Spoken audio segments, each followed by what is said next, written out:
was supposed to be a top 14 pick. My behavior got me in the second Not the game. My work ethic got me started. No. My work ethic got me most improved. No. My work ethic got me on the video game. You no, Gilbert. What are you talking about? That's not true. Motherfucking morning. You had opportunities. You got to play. What do you mean how? You got in the game. Beating their ass in fucking practice. You got in the game. Beating their ass in practice every day. Gilbert, you got in the game. Every day. We can see how many minutes you played. That's Gilbert Arenas. I never heard of him, but I mean, bro's mentality is valid, and that's brought to you by the Unnoticed Podcast. Is that Chris?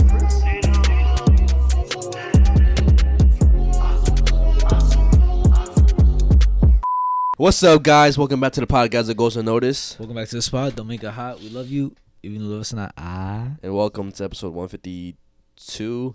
Shout out to all listeners on Spotify, Apple Podcasts, Instagram, Facebook, YouTube, TikTok, and Patreon. Patreons are your own personal shout out in the end. Yo, if you guys can hear my voice right now, bro, I'm sick, and I'm recording this while being sick. I'm pushing through, but okay, bro. I don't want to miss a week. We're not gonna miss a week, but we haven't missed a week. Nah, yeah, I know, but like usually whenever somebody's sick, we end up like missing a week, but I'm here for you guys. Send prayers in the comments, please. I need that shit, bro, because I'm not trying to be sick all week. I'm hoping to be better by, like, Wednesday, max. I'm probably going to, like, take off the gym, rest this whole week type shit. Well, not the whole week, but until I get better. Because last week I did work out 5 times a day. 5 times throughout the week or whatever. Okay, that's fine. But, yeah, bro, now I'm here. I'm dying. I didn't even notice it. I mean, this morning we did, like, go to like a spa and shit, which we're gonna get to in a little bit in the episode, but I didn't even know you were sick, bro. That's crazy. Bro, I was hiding it, bro. I was just excited for the fucking card show. That's crazy though, but I don't know if you want to get into a quick like weekly recap. I know you have low key what you about to say is a lot. Like it's not just a little weekly recap. I talked about it last podcast or whatever, but I finally finished my my streaming setup. I'll insert some pictures because whenever I talked about it last week, I haven't even like last week. When I talked about it, my room was a mess and it wasn't built. But while I was editing the episode, it was basically almost done, and now it's completely done. I'm gonna insert some pictures right now for you guys. But yeah, I'm excited, guys. I think the only thing right now that I have to do is I'm gonna have my friend help me set up my Elgato stream deck and like which specific like game capture or like I don't know what you would call it. I think it's called OBS or Streamlabs. Which one of those is better for streaming or whatever? Yeah. Set up my Twitch account or whatever. It's gonna be Mezziah with or Mezziah with an underscore at the end. But yeah, I'm finally getting to that next step. Hopefully by the next week I'll start my first stream. And if that goes good, then I'm gonna take a long break from my job. I'm gonna like go on a leave and just do that for like a good minute. And what do you mean if that goes good? So if it goes bad, you're not gonna? No, I'm still gonna do it. But I'm just saying like I could just grind for like streaming and shit. Yeah, for like a good month or maybe 2 months, bro. And I think it's gonna be good regardless. Cause like my plan is like to do it. It does good. I'm not going back to the job, bro. Yeah. But if it does all right, I'm just gonna like. Still like work basically. Yeah, have it like as like a little like safe space or whatever, because I don't want to just like quit and like nothing goes my way or whatever. Which I'm not trying to think that like negatively or whatever, but it's always a possibility.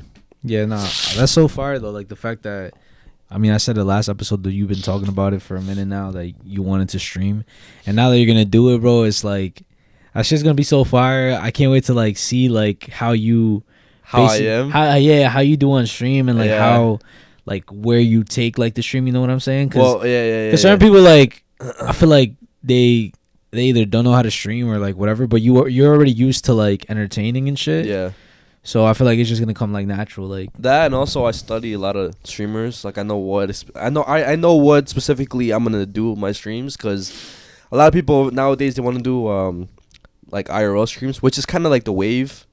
But I just want to be another desktop streamer because I feel like there's not a lot out there, and if there is, they're not really like known like that. So I do want to get into that, And I have like a lot of like valid ideas planned for like that involves you. It involves the boys over in California and shit. So I just can't wait for you guys to see that shit.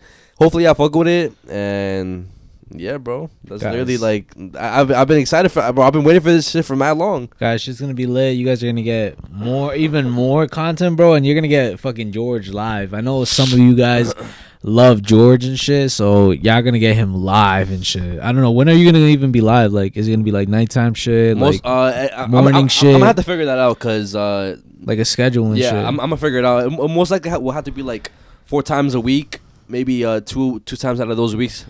2 times out of that week would be like 2-hour streams, and then the other ones could be long ones. But like, would it be like in the morning, nighttime? Like, again, I have to figure out. Most likely during the afternoon or nighttime. That's fire. That's fire. But yeah, that's really my what my whole week has been consisting of. Yeah. So I guess a quick weekly recap from my part. It's just been more like shout out to Saul. He called me. He's like, yo, like, just enjoy it. You know, like, this point in time right now, it's like that time where like you kind of just have to soak it in. Like, it's okay to be lazy, obviously, because you're trying to get used to it. Like, just soak it in. You basically hit that I've made it goal, because the fact that motherfuckers don't have to work and we could do this shit full time is like low key I made it type of situation and shit. So he's just like, enjoy that shit, but obviously don't lose sight of, like, you know, locking in and shit, which I'm doing. But I have, you know, been using the time to really work out. And in the past like time, like, I've been getting like physically like stronger, if you guys I guess if that's how I put it. I feel better. Like, all of my workouts have been like easier, and they've been getting easier and easier and easier. And I don't know if it's because I've been more consistent in the gym, and I've been more consistent with my workouts, just focusing on that. But yeah, like, that's what I've been doing and shit. Like, just grinding and shit with that. I mean, that's valid, bro. I mean, I'm glad. I mean, I know you lost my weight. I even though like I still be mentioning it, like, oh yeah, you were fucking fat or whatever. Yeah. But I'm just trying to rage bait. But one thing that we did do this week, well, yesterday, or no, today, right? Basically today, yes, in a way. Okay, yeah. Yesterday. That was yesterday. We went to another card show and got some W pickups. For the fucking nerds out there, if y'all fucking care. I mean, we did see some comments saying, "Oh, more Pokemon content." So basically, like, I had these cards that I plan to trade in for PSA 10 cards, and which I ended up doing, and I ended up getting like some chase cards like raw that I wanted, the Ancient Mew, the Houndoom. I got a bunch of like other like full arts that I really wanted because the fucking market is crashing right now, so it's like the best opportunity to buy them and shit. But yeah, bro, I feel like it's the best because I'm literally, like my cousin said, nostalgia is priceless. So I don't think it really matters how much we spend. Obviously, we just don't. We're not gonna spend our fucking entire like paychecks and like savings account on Pokemon cards. But at the end of the day, I feel like if it's refueling some type of memory or making us feel some type of way, yeah, I think it's a good thing. Yeah, I mean, second card show and shit, and I love this card show more than the first one. I think it was because I like knew what to expect, and I came in with a fucking plan. Yeah. Because the first time, you know, like when you go to a spot like that, you can get overwhelmed and shit with like all the stuff that's in front of your face and shit, and like, you know, you start seeing a million things that you want, and you don't know where to start. You don't know like what you want to spend your money on, because obviously you could spend the money and shit, like easily spend $1,000. But then you're going to be like, damn, did I really want to spend $1,000? You know what I'm saying? So, like, go in there with a plan, which is what I did. I went in there with a plan. My plan was to basically get rid of my entire, like, raw collection. And the only reason why I wanted to do that is because I felt like it wasn't really the way that I wanted to collect. Because the way I want to collect is more like I want to display my stuff, you know? And, like, I feel like a binder wasn't really doing any of my cards justice. It was just in a binder, and the only way that anybody could really enjoy it was if I showed them, if I pull out the binder and I'm like, yo, look, do you want to see my cards and shit, right? Yeah. So I wanted more like some sort of like artwork. Like that's what I like when it comes to like any type of like collectible and shit. I like being able to display it. You see it and you're like, God damn, like you have that and shit. I talked about this a million times and stuff, but that's really the direction I want to go with like Pokemon like collecting and shit. I don't really want like a bunch of raw cards, just like a big ass like binder and shit. I really don't care about having a binder. I want more like a bunch of slabs on like a shelf or something. Yeah. And like just a bunch of like fire cards. It doesn't even have to be like 50, 100 slabs. I just want like at least maybe 20 of like all the cards that I really want and shit. So just 20 like in total, like of Pokemon slabs, that's it? Yeah. Like I don't really want like a huge ass collection. Like I want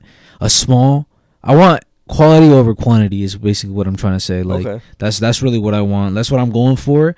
Obviously it's probably gonna take a little longer to build my collection since like I'm going for like expensive cards. So it's gonna take a little longer. But in the long run, it's going to be, I feel like, way more satisfying for me, obviously, to, like, collect the cards. So, I did pick up some cards. Like I said, I traded all my raw cards, which... It was a lot. It was a lot. It was a good amount of cards, guys. I'm not going to lie. Like, it was over, like, $600 worth of cards. And, obviously, I came out with money, and then I came out with 3 cards that I got. Which if you guys can't see them on the camera because it is pretty far, I'm gonna have the pictures up. It's honestly, guys, I'm so proud of myself, and I didn't really know which cards I was gonna get. I just knew that I wanted to get some slabs that when I look at them, I'm like, fuck, this shit looks so nice, and like, I'm so happy with them, bro. I'm so happy with them. So at first, Mike. My bad. So at first, I saw these two, which is the Charizard and Pikachu from the celebrations, but specifically the metal cards. I saw these two. I wanted these 2 cards, but I just like have this thing where I love how the guards look on them and shit. So at first, I just got the 2 slabs, and then I was like, you know what? Let me just ask a random person if they're willing to sell their fucking guards. So then, boom, I ended up getting the guards. So I feel like it just adds like more flair to like the fucking card and shit. And this is what I'm talking about when you display them, bro. Yeah. It like looks more fire, bro. And also, what you could do with that, I've seen people do, they put them in a frame. Maybe they have like some artwork around it, but like they have it like in a specific frame that you guys should like put it on the wall. That's fucking fire, bro. You see, see? I think you should do that, low key. Low key, I'm about to. And then, I told myself, that's it. Like I have some money and shit. I have my cards and stuff. Let me just not do anything. But then I started looking around and shit, and I wasn't really seeing anything. I didn't really want to buy anything else. I saw a couple cards that I like. Low-key was like, damn, should I just buy this shit? Yeah. But I held myself back until I saw this last card, which is the Metal Mew from 151. Yeah, the promo. And I was like, fuck, bro. Literally, this is the missing piece to this little set that I have right here. I think there's one more card that I'm missing. That's a metal? I think it's a Pokeball card. I think so. I could be tripping. I don't know. But this is basically the last piece to this little like mini set that I have.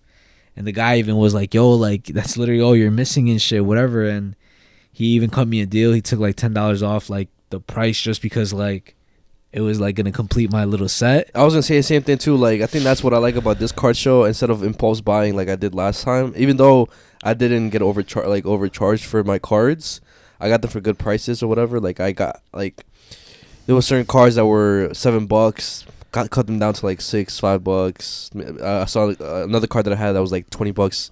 Cut it down to like $15. See what I'm saying? So like overall, that's what I enjoyed about this one. Like I actually got deals this time instead of like I just buying whatever the fucking label says. Yeah, you live and you learn type shit. Another thing that I learned though is like next time when I do want to sell, like let's say I want to sell like a couple of my slabs or whatever, sell them to get a bigger slab. Mm-hmm.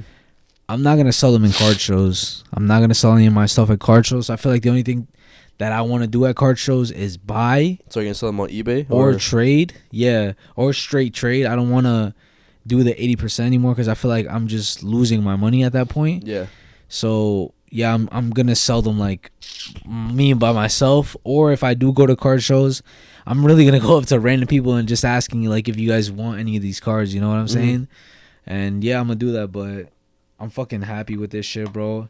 I love these fucking cards so much, bro. You don't understand. Like, I wish I bought my cards, but fuck it, bro. Like, I love these cards, guys. I love these fucking cards. I have way more of attachment to these cards now Then you did the other than I ones? did to my fucking binder, bro. That's good. Like, so much, bro. Especially the Charizard, bro. Because even when I started, like, the whole hobby and shit, Yeah. I literally said it. I'm like, I want a nice Charizard card. Yeah. I want a nice Charizard card. And this is a nice-ass card. Obviously, it's not a fucking PSA 10 and shit, but either way, like, this shit's a fire-ass card and shit. So, I'm fucking hyped. Are you gonna end up getting like the OG like from base set in the future? Yeah, of course. Yeah. Like, I have, like, a lot of, like, cards that I want to get, but, like, they're a lot of money, bro. I know. I mean, trust me. I there's a lot of cards that I want that right now.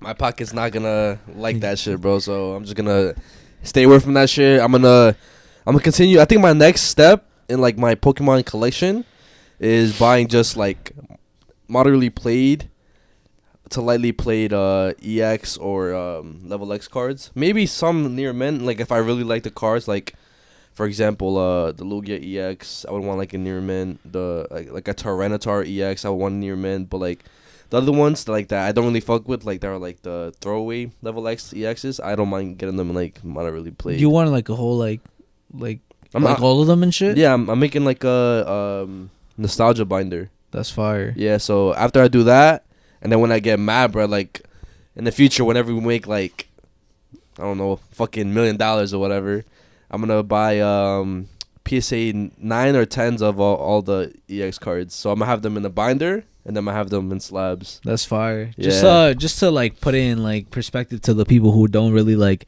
Collect or know about Pokemon. Yeah, like these cards could get so expensive to the point where they could reach the hundreds of thousands of dollars in pricing, bro. If y'all know, this video went viral before. Logan Paul, he literally bought a card that cost $4 million. Oh, $4 million? I thought it was $5 million. Nah, he didn't know. Oh, it was because like he had to buy a card that cost $1 million, like 1.25 million. Then he had to add another $4 million on top. But like, bro, this is like somebody's house, bro, and he bought that shit casually. So this whole Pokemon game is no joke. It's probably one of like the most expensive hobbies you could get into, but only if you're chasing like expensive cards. If you get like cute or cool looking cards that are cheap for the artwork, artwork and shit, you can still, bro. I feel like that's a good idea too. But I mean, there's you know what I realize is there's a whole bunch of different people collecting a different type of way, bro. Yeah, bro. I know people collecting them. Like I said, only cute Pokemons. Somebody just collecting like a binder full of Gengars, a specific Pokemon, all the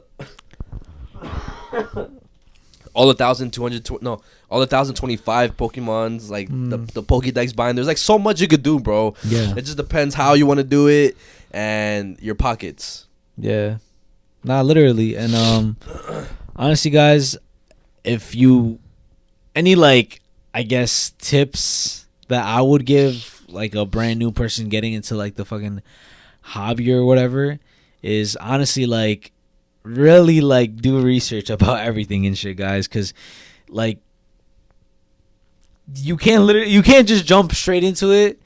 And you know, well, you can, and then you'll learn a lot of stuff, you know what I'm saying? Yeah. But like basically try to learn from like other people's mistakes. You know, obviously like there's so much that you just basically have to understand, but just do a research. That's pretty much what it is, you know what I'm saying? Cuz like, bro, I feel like I knew absolutely nothing. I want to say like maybe from the first card show to this card show, completely different level of knowledge now, bro. Yeah. Like I was a complete newbie in the first fucking like card show and shit, and I feel like I even like people could even sense that. Mm-hmm. But now it's like way different. I think it was the same thing whenever I was speaking about like, oh, can you do this, or like, oh, the market's at this price, can you do this price, or like a little lower.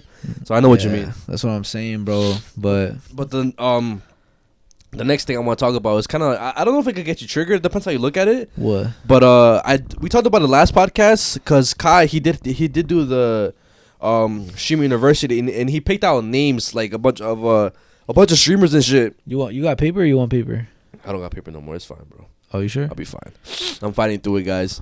But he finally announced like the names that are gonna be part of streaming university, like the students, and then he also did the professors. Here we go.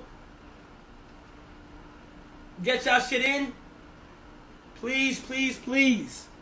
All the students, I will see y'all on campus. Now for my chat. Yo, Mafia, MGM. I love y'all so much. Dead ass. Mafia, MGM. I love y'all so, so, so much. But I want to see how you look at it, because you never told me like your full like opinion on it.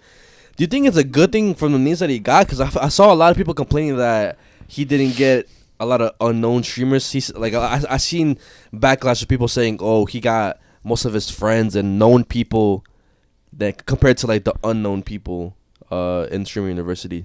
I mean, I guess from a like audience perspective, like that's mine. Oh, from like like a watcher, a viewer, and shit. Yeah, I feel like it is.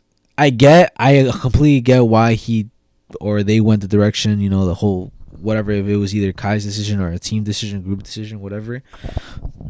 The direction with the whole like getting like known people. I feel like at the end of the day, everything is about viewership and who's really gonna watch a show with a bunch of random people. You know what I'm saying? But at the same time, people watch Love Island and shit like that with unknown people. That is a very good point. But also like people would probably watch it, right? People would definitely watch it. But Kai is probably on some like smart shit. He's gonna get all these other people who are already known, their viewers, completely new viewers for Kai, bro. You know what I'm saying? Like it's like Kai is giving the people who are there a bigger platform than what they have. Yeah, but I feel like everybody there, their supporters know who Kai is. Everybody knows who Kai is. I feel like he's one of like the most famous people. He's not as famous as Speed, because Speed's fucking worldwide famous. He's like a celebrity type famous for a streamer. But I feel like everybody in the U.S. at least knows who Kai is. Yeah. So I don't know. Yeah, but like they're all gonna be watching Kai's shit. They still would have been watching his shit though. No, bro, because like people stream at different times and people are streaming at the same time sometimes. So it's like, now what if they're all of those viewers? Let's say there's an activity going on and none of the like. Let's just say for example, I doubt this is gonna happen, but let's say there's an activity going on, none of the people in there are streaming, just Kai. Now imagine all of their viewers just on Kai's stream, bro.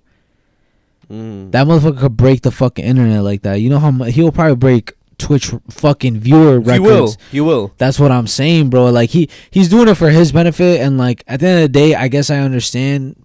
It is what it is. Like he's doing it for his benefit. It's kind of, I guess, fucked up because of the narrative that he was portraying. Oh, he's about to give like all these people like a chance and shit, whatever. But at the end of the day, he's doing it for entertainment purposes and for himself. He's trying to benefit himself, Yeah. So it was a little bit misleading, which I guess why it would be triggering to people.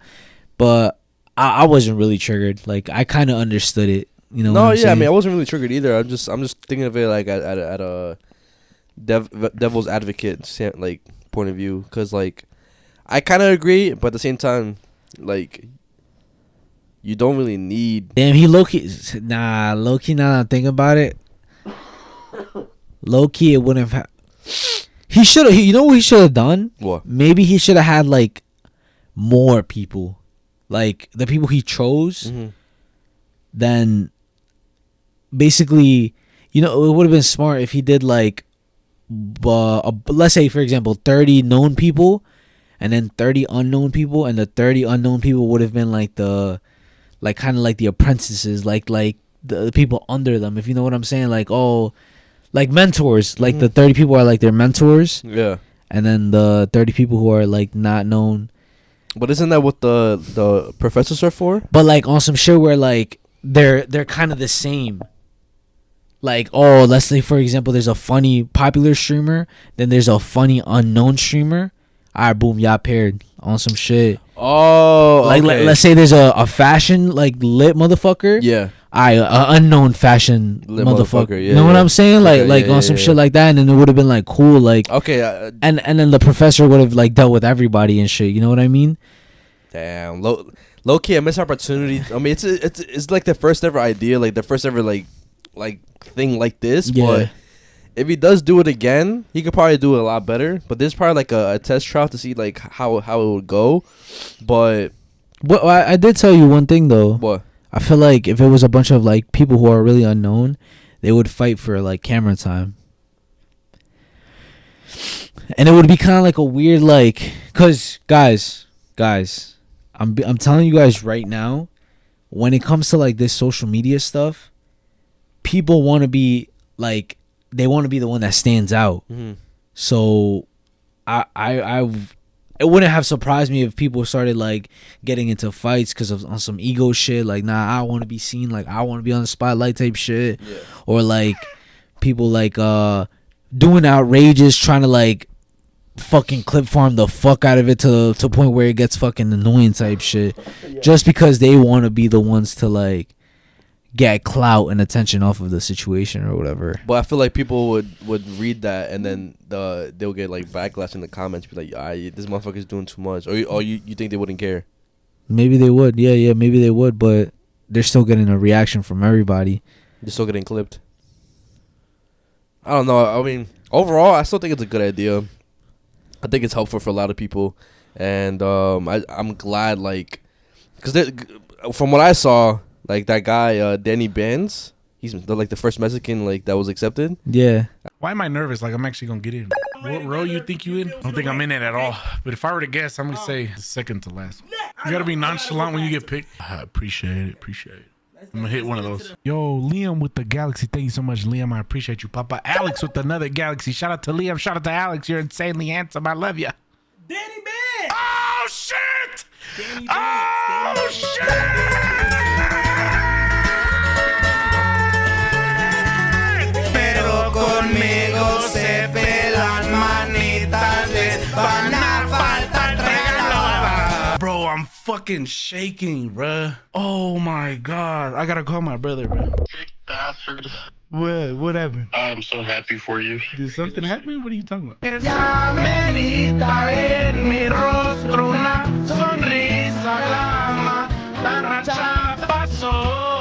Chad, this is all because of you, bro. This is all because of you, Chad. I love you guys so motherfucking much. I promise you, I love you so much. More than I can ever express, I love you guys so motherfucking much. You better start studying. I saw his like acceptance. I saw his like reaction from his girlfriend, and I thought it was pretty lit because like again, there's a lot of I know a lot of people on there, but there's a lot of people on there that I don't know. So are they really known streamers if I don't really know them? That is true. And some of them are even like underground. Like they're not really like mainstream. Like for example, that motherfucker, like I hate that motherfucker. He's kind of cringy to me and shit in a way. Who? Quan. Like he's not really like popular, bro. He's obviously popular because of like certain like memes and shit against him and stuff. But besides that, like No one really watches him. nobody really, you know what I'm saying? Nobody really like watches him, bro. Like compared to like somebody like Kai, bro is like way below Kai, if you know what I'm trying to say. So like I feel like even that, and for example Wendy, she's obviously known, but like streaming wise compared to Kai, like it's different levels. You know what I'm saying? Guys, imagine we would have been there in that shit. I would have been all over the place, bro. I would have been like, I'm not gonna lie. I don't know how I would have like been on it, but I would have tried my best to just like be myself, and hopefully, I would have fucking shined through the fucking camera or whatever. All right, so it's not really a video that I saw, but I feel like something that I realized when it comes to relationships. So I guess this is a relationship topic, and a lot of people at home could relate as well, because I know some people watch it with their, you know, their partner or whatever, boyfriend, girlfriend, whatever it is, and then some people are even like parents and shit. But I was thinking this the other day, and me and Abby even were having this conversation and shit, and it was just basically like, why or when did people start normalizing basically losing yourself when it comes to like being in a relationship? What do you mean, like getting weight or? Yeah, like that. Like, cause, bro, everybody that I know that has been in a long-term relationship has gotten fat, including myself. Yeah. So it's like, why does that happen? And also, like, is it okay? Like, you know what I'm saying? Like, basically, that's the whole thing and shit. Like, you know what I'm saying? Like, do you think it's okay? Why do you think it happens? You know what I'm saying? Like, what's like? Is it okay for both of you to get fat? Is that what you're saying? Is that what you're asking me? whatever, bro. I mean, me personally, I don't think I experienced that because like I was always on the skinnier side, but in a way, it's kind of like you kind of get used to your partner, so you feel like you don't have to look good for anybody else because I already have my partner, so I don't have to like look good for anybody else. I don't have to like he loves me for me, so I could just look like this and he wouldn't really care. But me personally, I think it matters. I think like if I were to get into another relationship, right? I would want us to like go to the gym, not even like on a everyday type of level, or like she doesn't even have to be on the same level as me. She could do like Pilates or some shit, while I could do like my shit. But like at least both of us be active. Like we go on walks together, runs together. Cause I feel like whenever people think about working out, they think it's not like spending quality time together. But I see it as spending quality time together because I love that shit. And I would hope my partner would like feel the same way. So I feel like no, I don't think it's okay for anybody to lose themselves in a relationship. I feel like the most important thing is to always love yourself, put yourself first. And then you put your partner second, cause we see it's like so like, bro, it's weird to understand that whole situation and stuff, cause like some people don't see it as like them losing themselves. You know what I mean? Like that's why they call it happy weight. Yeah, like they're happy. Like they're happy and shit, and they're chilling. Like they're not worried about like, oh, I'm fat or some shit. Like, and they really like don't give a fuck about that. But you know what that is? What? That's being comfortable. They're comfortable now. They're comfortable with like anything. Anything, yeah. I feel like I wouldn't want myself to get fat or get skinny like while in a relationship. I wouldn't want my significant other to like get fat or get like mad skinny because like we just started dating. Like, if anything, I want to amplify your fucking your life. I don't want to fucking downgrade it. So like, why would you like stop working out just because we're together? Yeah, you know what I'm trying to say? Yeah, but like it's you see, like this is a complicated like question and shit, like because what do you think? I mean, me personally and stuff, like this is the thing though. Some people really like, obviously, you know, certain people I feel like care about their appearance a little bit more than others. Yeah, and it's just like low key a fact, you know. Some people, true. Yeah, some people really do not give a fuck about how skinny they are or how overweight, fat they are, which is perfectly fine. So I feel like in my situation, I care about it only because like it's like I feel like I don't look good. You know what I'm saying? I don't look good. If I don't look good, if I don't think I look good, then I don't feel good, and then like it fucks everything up and shit. You know what I'm saying? So I guess in my situation, I did lose myself, but I didn't. It took me some time to realize that though. You know, because at the time I was low key not really like tripping about it. You was okay with being fat. I was okay with it. Like I wasn't really tripping. It wasn't until like I literally like saw myself. Like I had to like I guess snap out of it. Yeah. That it hit me like, oh shit, like yeah. And bro, I would even tell you, yo, you know where I got this week? Nah. This shit is starting to get bad and shit. You know what I'm saying? Like it was starting to get bad, especially like shit wasn't fitting me the same way no more. Fucking long ass. Shit wasn't fitting me the same no more. Fucking I had to like up sizes in jeans. Like that's when it really started hitting me. Like the fact that a size 32 jeans wasn't fitting me no more, and I had to go to a 38. Like yo, like You know what I'm saying? That's when it was really hitting me and stuff. And then I saw pictures and stuff. Obviously, like, bro, am I really that fucking big? Yeah. So it's like, but.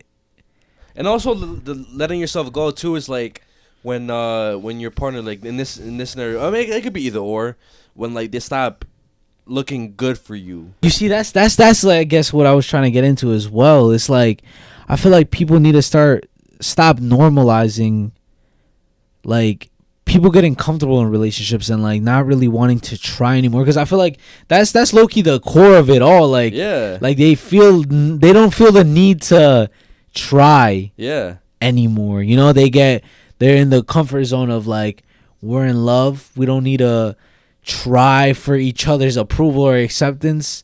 We already got each other's approval and acceptance, each other's validation. Now we don't need to be validated no more. Whatever, who gives a fuck? Yeah. But like, I feel like it's important, bro. Yeah, of course. I feel like it's important and shit. And like, for a minute, me and Abby were having this conversation, and like, she didn't like get it at first, bro. Mm-hmm. She didn't get it at first, and I mean, I completely understand it. Whatever, it's kind of a tough situation to like, or like conversation to have, you know, because you don't want to like bring it up to your partner that like, you're gaining a little bit of weight, or you know, you're a little, you know, you should like maybe cut down a little. It's like weird, you know. And sometimes I be like blunt, like in a fucking dumbass way. I don't really know how to, I guess, beat around the bush. Yeah. So when we were having the conversation at first, it was kind of like, it seemed like I was attacking her, you know, like I was like, you know, whatever, like the whatever. And it took her some time, but like, she understands it now. You know, she understands it now, and like, she even expressed to me that she's been feeling that way already, like, you know what I mean? So I feel like it's important. Like, it's important to bring that up to your partner and just like be completely like transparent when it comes to, you know, maybe I really don't like how you look right now. You know, like, and it's like it sounds fucked up, low-key. It sounds fucked up, but like, at the end of the day, it's like, I want to please my partner. Yeah. Like, I wanna be able to like look good for Abby and shit. I want to be able to, you know, like, I feel like that's important and shit. Like, I wanna make sure she thinks I look good, whatever it is. Like, for example, she doesn't like when I get my like a buzz cut. Why? Because she doesn't like it. She doesn't like how I look. Oh, okay. And like, all right, whatever. I won't get a buzz cut. You know what I'm saying? Like, I like, that's what I'm trying to say. You see, like, that's a complete, like, it's like separate but in the same. You know what I'm saying? Like, because at the end of the day, it's how I look. Yeah. And I'm pleasing her by not getting a fucking buzz cut. You know? So it's like, I feel like it's important to have those conversations, even though it's like a little bit like uncomfortable. Have those conversations, guys, because it like avoids a lot of problems in the long run. Next thing you know, you build some type of resentment. You're like, ah, shit, I'm like with this girl, and like, I don't really find her attractive no more.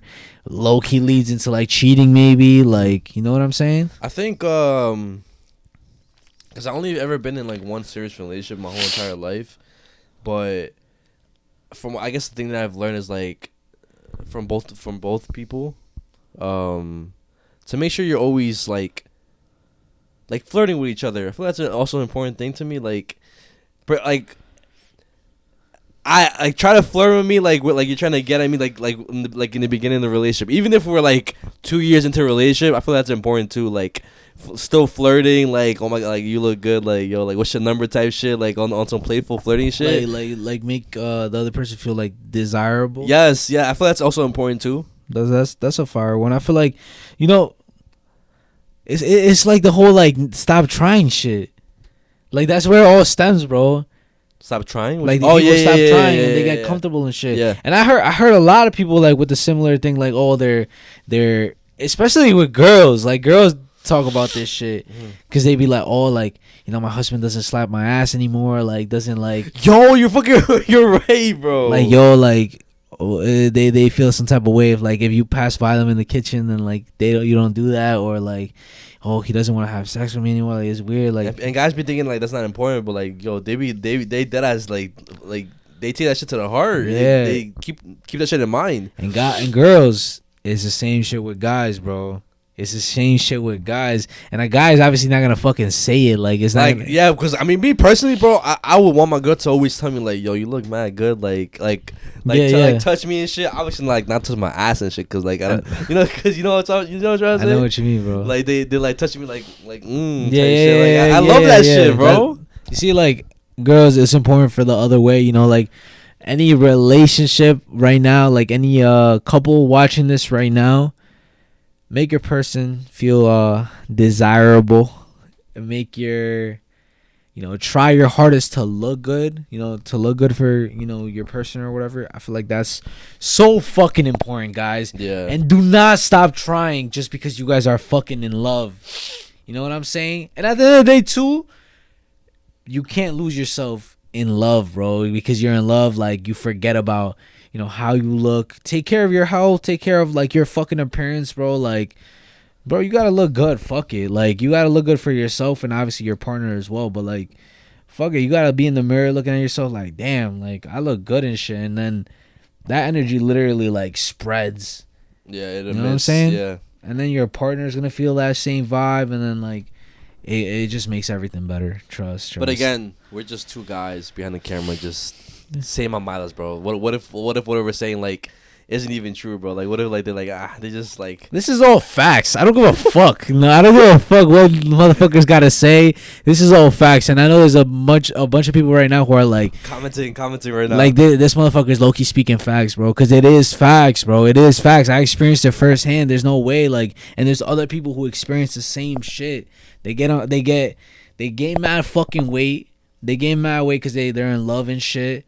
And then they start feeling like shit, mid 30s, mid 40s. They realize and they're like, fuck, like damn, I lost myself. They do that little like turn in the mirror and stuff. They see the gut and shit, the fucking beer belly and stuff, and they don't like it. Catch yourself like when you're young and stuff, especially if you get in a relationship young. I told myself that's another thing that I told myself. I'm never gonna be the 40-year-old dad. That does not look good, bro. I do not give a fuck. I'm not gonna be that dad, bro. You're gonna be that dad. I'm not gonna be that dad. You're gonna get that. Watch out, bro. You're gonna get that beer belly again. I'm not beer belly. I don't even drink beer. It's me, you. Like una más. Like, I'm not gonna be that fucking dad, bro. You know what I'm saying? It is what it is. I mean, speaking. Oh, actually, before I get into the next topic, like, there is some rare occasions where like both people who lost themselves. I've seen TikToks where they both get into the gym and they both lose weight and they both like look good. I think that's an important thing too, bro. That's fire. That is fire. I've seen the transformation videos and shit. Yes.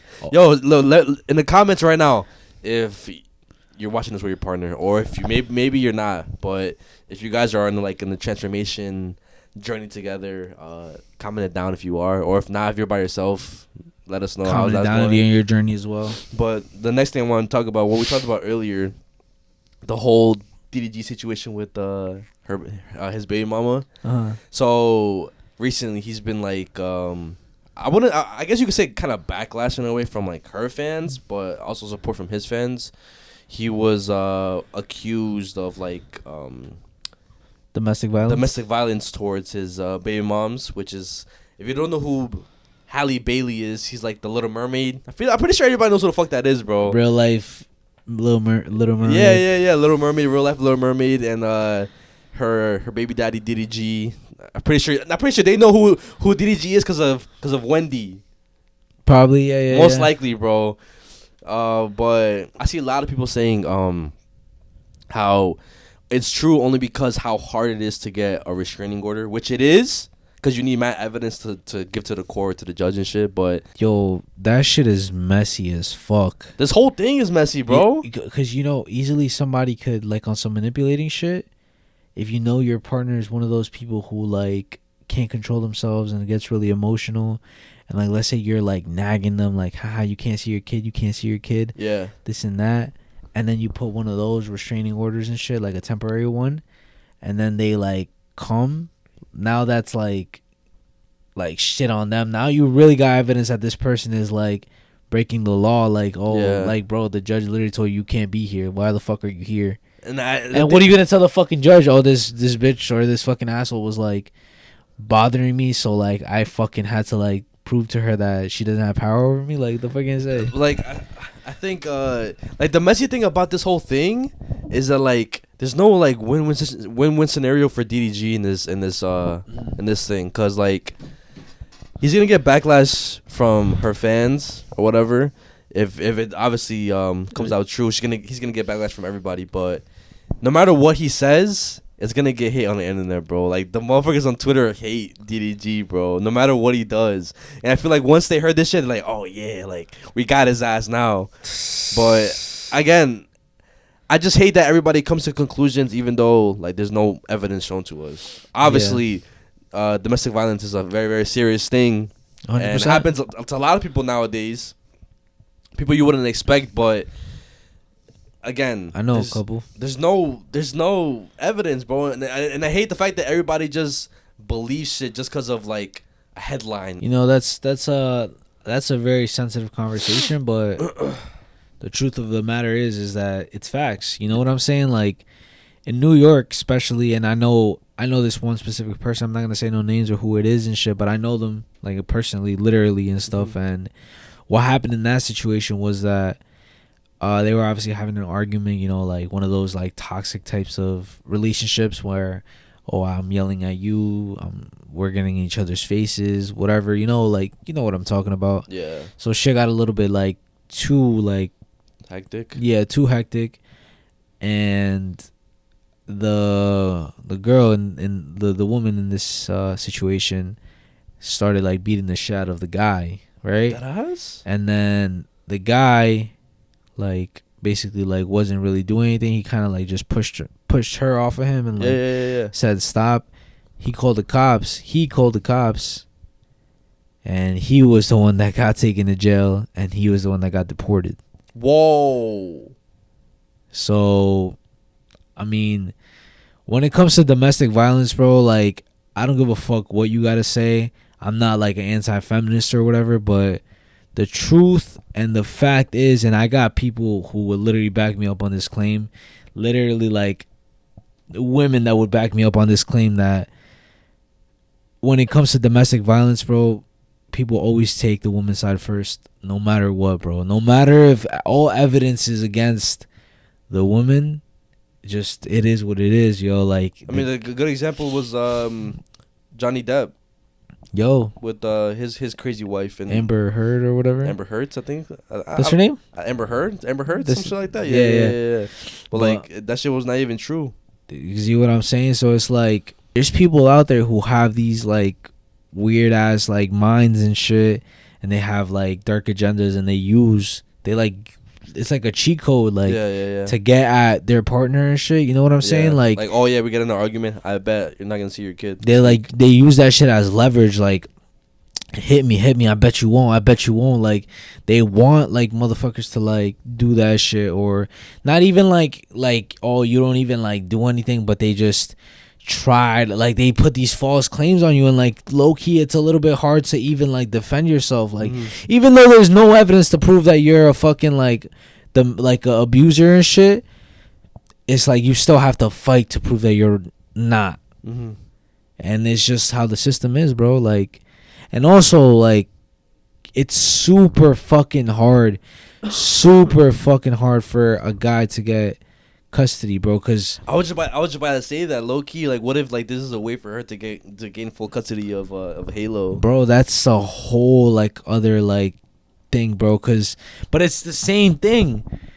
The system prefers and favors the mother, the woman, whatever, in both situations, bro. Even if the guy has more evidence on it, or yes, bro, it's just like it's super hard for a guy or a dad to get full custody of a what do you call it? Of a kid and shit. And like I said, I don't give a fuck what anybody has to say. I know people who are going through the same like this whole situation, bro. Like there was this this parent in the school that I used to work at, and like my coworkers had the whole like tea on it, like fucking cheese mozas and shit. Yeah. A whole situation where basically the mom is completely in the wrong and shit, right? Yeah. Basically like not being a good parent, when she would come to school, she would be like in like dirty clothes, like not really put together. When he would bring her to school, she'd be all cleaned up, happy, like energetic. Like the kid? Yeah, the kid, the child. And you could see like night and day difference with how she would be. You know, she would be excited to get picked up by her dad, and she would be like not excited at all and pissed, and she would be having a bad day whenever her mom would come pick her up. Bro, a good example is that very, very infamous like video that went viral before. It was like the kid in the car, and like the mom was outside the window trying to like get him, and like she was telling him like, "Yo, come inside. We'll talk about it with your stepdad." You know what I'm talking about, right? I know exactly what you're talking about. And then he was screaming at her like, "No, I don't want to go with you." Like, and then the cops were called, and he was explaining to the cops like, "I don't want to go with her. Like, I want to go with my dad." Exactly, but they were like the cop literally said like, "You can like legally you can't do this shit, bro, because she has full custody of you, even though if you don't want to." She has that custody and that right to tell you to go back inside, bro. Oh, good. They're finally here. Do I have my papers? Do you have my papers? Well, the kids are supposed to come home at 2, and the rest of them came in. I have 4 children with my ex-husband. The 3 little, right in here. He's filming us, by the way. You're being filmed. Anyway, the 3 little ones came in and said, you need to go out and talk to Parker because now he wants to live with Dad. We have not standard orders. We had a very strange mediated agreement. This man does not see these children on a regular basis. And all of a sudden, my kids are fine when they leave. And when they come home, I have a child that does not want to get out of this car. And my ex-husband is saying, oh, he's free to go whenever he wants to, but I'm not going to make him get out. Well, they're filming me. They're being not confrontational, but you know, it's that whole I'm not touching you, just this child needs to come home. He's 14 years old. Can I get an ID? Yes, sir. You too. Do you have your ID? It's in there. Can you get it for me? Just to make sure they don't leave. He's staying here. You have it in park? Sir? Yeah, yes, sir. Okay. It's in park. That's fine. Yes, sir. You can videotape it. That's fine. I know. Mine's going too. Okay, thanks. So what's going on? I'm dropping him off at 2 o'clock, which was 55 minutes ago. Okay. And my son has expressed to me that he does not want to go back over there. And I did go by the orders. I returned all 4 children here, and he is refusing to get out of the car. And he's free to go. I'm certainly not saying he can't go, but he's also. I'm not going to leave my kid. I'm not going to force him to do anything he doesn't want to do. Okay. But she does have legal custody of them right now? Yes. They have been within her custody the last 55 minutes. Absolutely. Okay. I just want to make sure we're all understand. Yeah. I've got I got the same copy of the same court order. That's we're on the same page. This is just one of those real sticky situations where he doesn't want to go back, and I'm not going to kick my son out. And the camera is simply for just keeping everybody honest and make sure everything is going by the book. That's fine. That's like I said, mine's going too. Okay. And what is your name? I'm Officer Brandon Spinks. Spinks? Okay. Yes, sir. S-P-I-N-K-S. Badge number 147? Okay, thank you. What's going on, man? Any reason why? We're always fighting, and I just don't want to go over there. Please don't force me to go over there. We're not always fighting. Yes, Bubba. we are, Mom. I'm not going over there. It is hard to be 14, but it is harder to do things like this. This is not even who you are. Yes. Please don't force me to go. This is all. Please. Everything. And luckily, like, he ended up leaving with his dad or whatever. But, bro, what if, like, the motherfucker was like, nah, get the fuck out. You gotta go. You gotta listen to your mom, bro. Yeah, bro. It's like I said, a very like sensitive topic and shit, bro. And also, I guess what this could go into is how you have to like choose your partner wisely. Yes, very, very, very wisely. That's one thing that I'm gonna tell Julia and Isabella, bro. Oh yeah, and my sister. I'm gonna tell Julia and Isabella, try to engrave that shit in their soul, like so fucking much, bro. Choose your partner wisely, bro. And like, you know, at the end of the day, you're gonna have boyfriends, girlfriends, this and that, whatever. You're gonna have heartbreaks like that, but like I'm talking about who you have a kid with. You know what I'm saying? Because when you have a kid with somebody, you know, when you eat, like, I know people say marriage is like that. Say you guys are together for life. Nah, I think having a what I was gonna say, like, what people say is like, oh, like marriage is like the closest thing you can get to a relationship, but I think that's not true, bro. You think having a kid is? Having a kid, you're together for life, bro. Yeah. I'm not saying you're literally like bound to be together for life, but now you're bound by blood. Like, yeah, of course. Like you have a link that no matter what, you guys are in each other's life for the rest of your fucking life, bro. I think for me, like the way I see it is like, I think obviously marriage is important before having a kid, because you know you want to marry this person and you know that you want to have a kid with this person.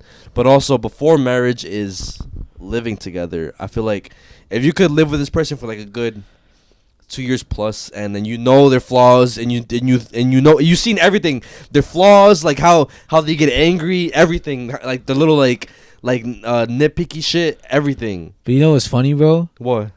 People still like end up like being fucked up in a relationship, bro. People are different in 3 different stages, bro. 4 different fucking stages. People are different when you first start dating. People are different when you've been dating for a minute. People are different when you guys get married. People are different when you start living together. And people are fucking different when you have kids. I don't give a fuck what anybody fucking says. And that's fucking facts. Like, you can't tell me that's not true, bro. Like, or what? Like, I'm thinking about, I don't know. Like, bro, like when you were in your serious relationship, you can't tell me shit wasn't different from when you first started dating to when you were dating for a minute. Well, it was different, but at the same time, it was like a bad different, because like I wasn't hold on me. It wasn't like a bad different only because like I wasn't the type to like show emotions and shit like that, but then I changed and like I showed emotions and like I expressed how I felt. So you guys changed for the better. Yes. Okay. Because it was not that good in the beginning, bro. You see, so that's like an example of like a good case scenario. Yeah. The good ending. Yeah, exactly. But oh fuck, there's some people who don't change, bro. Nah, yeah, I know you're right. There's some people who don't change or get worse, which comes with the abusing shit. That's what I'm saying, bro. Like, there's I don't I'm not saying no names, so I could expose everything I want, right? But yeah, like I know somebody, like I said, guys. But you sure you're not a cheese monster, bro? You literally have all the fucking tea, bro. And obviously you're not saying names, which is good. We're not exposing nobody's business and shit. So yeah, but like it's just like I just know people who go through shit like. So you know somebody that they were together, they were different people, then they got married, they had a kid, and like all those 3 stages were different. Yes, bro. But in like in a good way or a bad way? Like a bad way. All right, so what? How was it in the beginning? How was it? All right, so at first, you know what I'm saying? Like they were dating and shit. It was like the world, like, oh my gosh, like honeymoon stage, so beautiful and shit. Yeah. It was so good to the point where they got married like 3 months into the relationship. Okay, red flag. They got married 3 months. Red flag. Okay. After that, they come out pregnant and shit. It's like another situation. You know what I'm saying? Like, okay. Like, bro, it just kept getting worse. So like at first it was like a lovey thing, then it started getting like into a possessive type of thing. Like, oh, like you can't talk to nobody. Like, I gotta check your phone. This and like that. Toxic. That's what I'm saying. You know. And then like, was that a kid? What was that? Now it's kind of like I got you type of shit. Now you really can't leave. Bro, like, people are like this, bro. Like, you'll be surprised. So people be scheming. Oh my gosh. Yes, bro. And then some people are even like on some shit like, oh yeah, I'm plotting on this motherfucker. Like, I'm gonna make him get me pregnant so he could never leave me now. Like, bro, they're like, oh my gosh, you would be surprised with the amount of like, what? Wait. No, I'm like surprised, bro. Keep going. Like, what the fuck? Like, you have never heard about this shit before? No. Like, what? Am I like? No, I'm just like clueless when it comes to all this relationship shit, bro. I'm being so serious. I try not to like listen to any of that shit. And the thing is, I've only been in like 2 like long, serious 2 serious relationships and shit. But I just like heard like stories and I watched movies and like I've seen so many people experience different crazy shit like that, bro. And it's always like, oh my gosh, like, but especially when it comes to like the whole like, custody battles and shit, yeah. and like, I get to keep the fucking house. I get to keep the fucking car. Like, what? I mean, speaking of which, like, I have a funny story when it comes to my coworker. He always fucking vents about this shit. How everybody has that fucking coworker. Yeah, bro. So I think he has 2 kids. He has a daughter and a son. They're like old now. This motherfucker's old, but he had divorced. Oh my god. That shit died. You heard it? I think so. Oh, am I bugging? No, you good. Oh, so he had divorced his wife or whatever, but like she tried to like basically get all of his shit, all of his like his house, his money, everything, and like custody of the kids, but the kids didn't fuck with the mom, and I don't know exactly how he worked this shit out, but she couldn't get nothing of his, bro. So it was the opposite. She ended up having to pay child support for him, and now that motherfucker hates the mom of his ex of his kids or whatever. But he would always tell me how like it was good in the beginning. It was so good. They had a kid, or they had kids. Then after that, it just went downhill, bro. Fucking arguments, fighting, to obviously leading to the divorce, and then her trying to like backstab him and like try to take everything and shit. And I think also, when she was supposed to give him child support, she would not give him. She would just spend the money that she would get from, I don't know if it was disability checks or whatever from the government. She would use that, and she would just spend that shit on like shopping sprees and shit. And like now she's in debt with him. But like, bro, this bitch tried to fuck him over so bad. But like, obviously, Carmen was a bitch and then didn't work her way. But, yeah. But like, what if it did? You see what I'm saying? What if it did, bro? I saw a clip on TikTok of this one guy. I think he was just interviewing random like people in like a store or whatever. Oh yeah, like a grocery shop. And then this one guy, I think he asked him like, oh, like I think it was like some sort of question like, oh, like where's your wife and kids type shit, or like some dumb shit like that. Mm-hmm. And he's like, oh, like I don't have one. Like she, oh no, it was one of those, oh like are you a millionaire or some shit, or like are you? Oh rich? okay. And he was like, I used to be.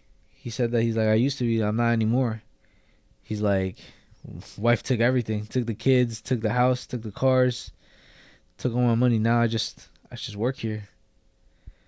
Bro was like a lawyer or some shit. Now he works at the grocery store or some shit, or like some fucking random ass job and stuff. Yeah. But like, it has to be a reason why though.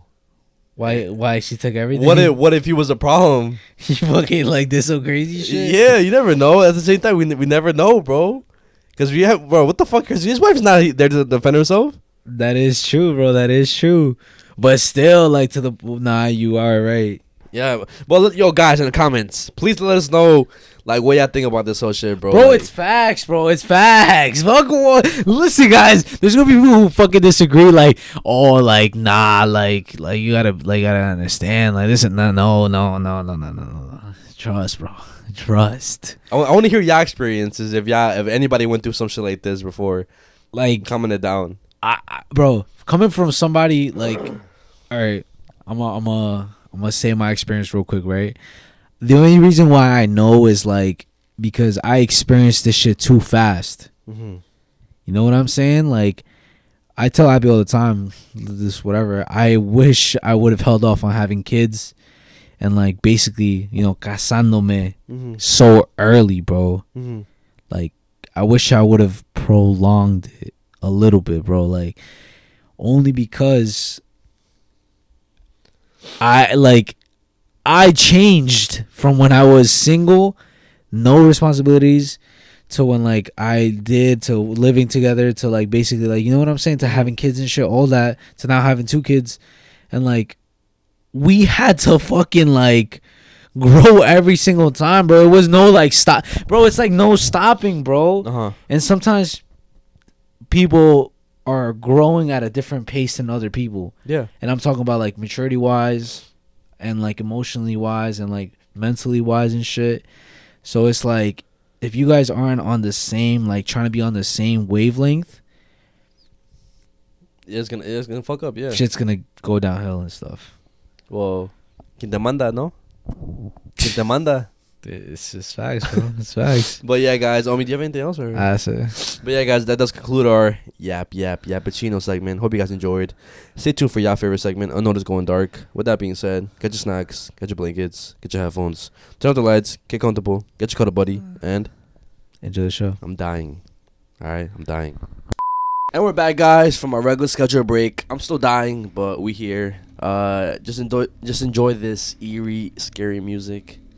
And yeah. All right, so the first thing I'm gonna start off with is a fan favorite. A lot of you guys love when we talk about this, but it's Mujer, Casos de la Vida Real. Oh, For those of you who don't know what that is, it's basically this show that was very disturbing. Back in the day, it would take real life stories and turn it into a show. So obviously you have actors and stuff and play out whatever the story was about. And sometimes the stories could get a little dark. It involved like child trafficking, murder, serial killers, cannibalism, a lot of crazy stuff. But the topic that I'm gonna talk about today is about witchcraft, and it's called Embrujado. Okay. That's the name of the episode. Okay.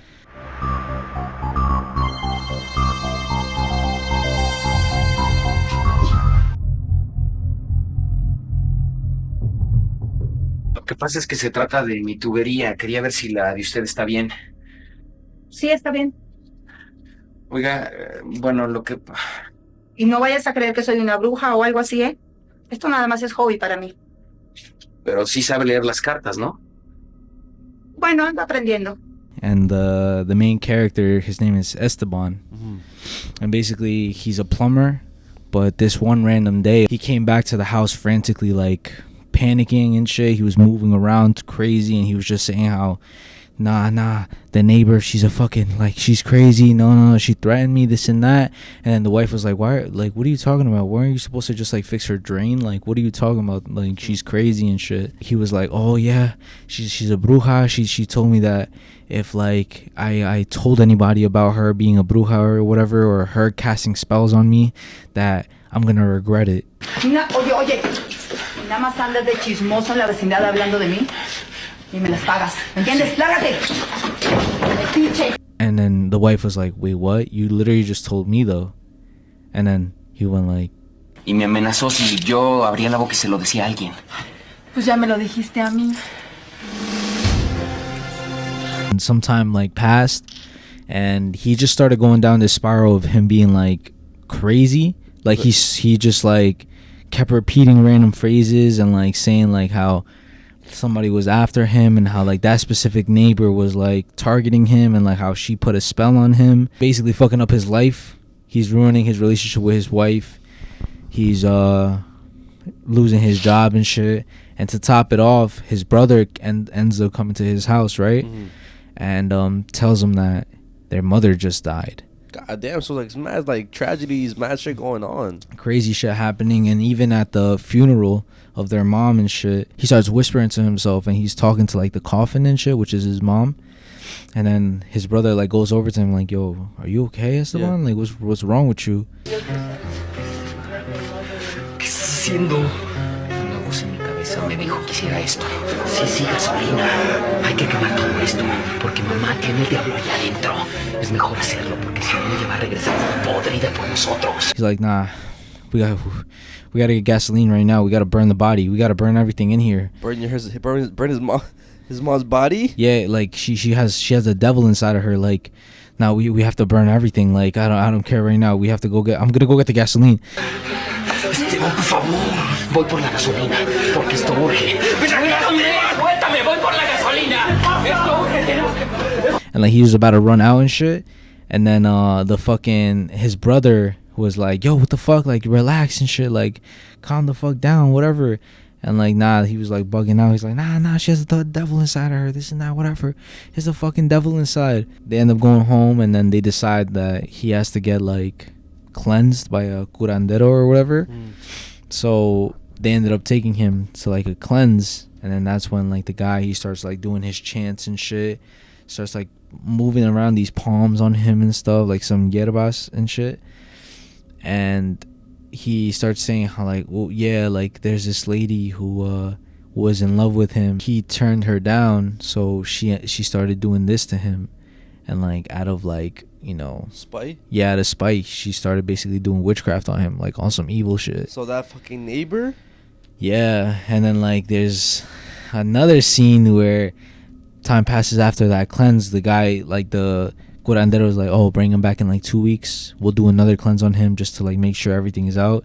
They pay him. They go home, and he's fine until like one day he just kind of snaps. He's like, no, with this is the tool. This is the tool that I need. He was like going crazy around the house looking for something, but the wife didn't know what the fuck he was looking for until he found it, and he found a hammer. Aquí está, este es el bueno. Todo el poder con el cual va a vencer al mal, al demonio. Lo voy a acabar, ¿me oíste? Lo voy a acabar. He's like, no, this is what I need. This is exactly what I need. Don't tell me. And then like he runs out of the house and he starts banging on the fucking neighbor's door, like banging on the door mad fucking hard and shit. And like he basically was like, le voy a matar, fucking bruja, like come out of here, come out, pinche bruja, this and that.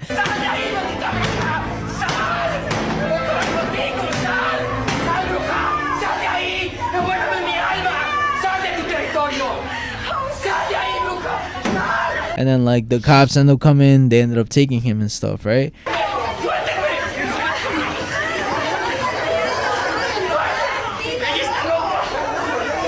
But then I guess it was a little bit of a flashback. You see how like the woman was trying to like get on top of him and shit, like trying to like seduce him in a way. And like he was like, nah, get the fuck off of me, this and that.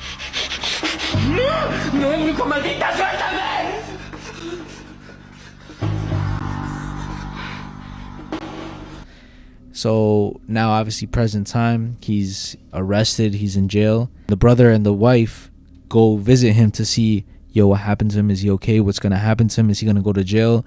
Or like, can we take him home with us? The captain of or whatever of the jail goes up to them and basically says like, oh, did anybody ever say, or like did he say what was wrong with him? And the wife was like, oh, nos dijeron que estaba embrujado. And he's like, ¿qué? What are you talking about? Nah, so what happened right now is that a psychiatrist or a psychiatrist just diagnosed him, and he's been diagnosed as a schizophrenic. I knew they were gonna play that card, bro. He's been diagnosed as a schizophrenic, so he's not gonna be going home with you guys, but you guys can see him if you guys want. They bring him. He's like in a wheelchair with like the fucking like straight jacket, and he's like, oh, like, yeah, you see, like that fucking bruja, like fuck that bitch, this and that, whatever.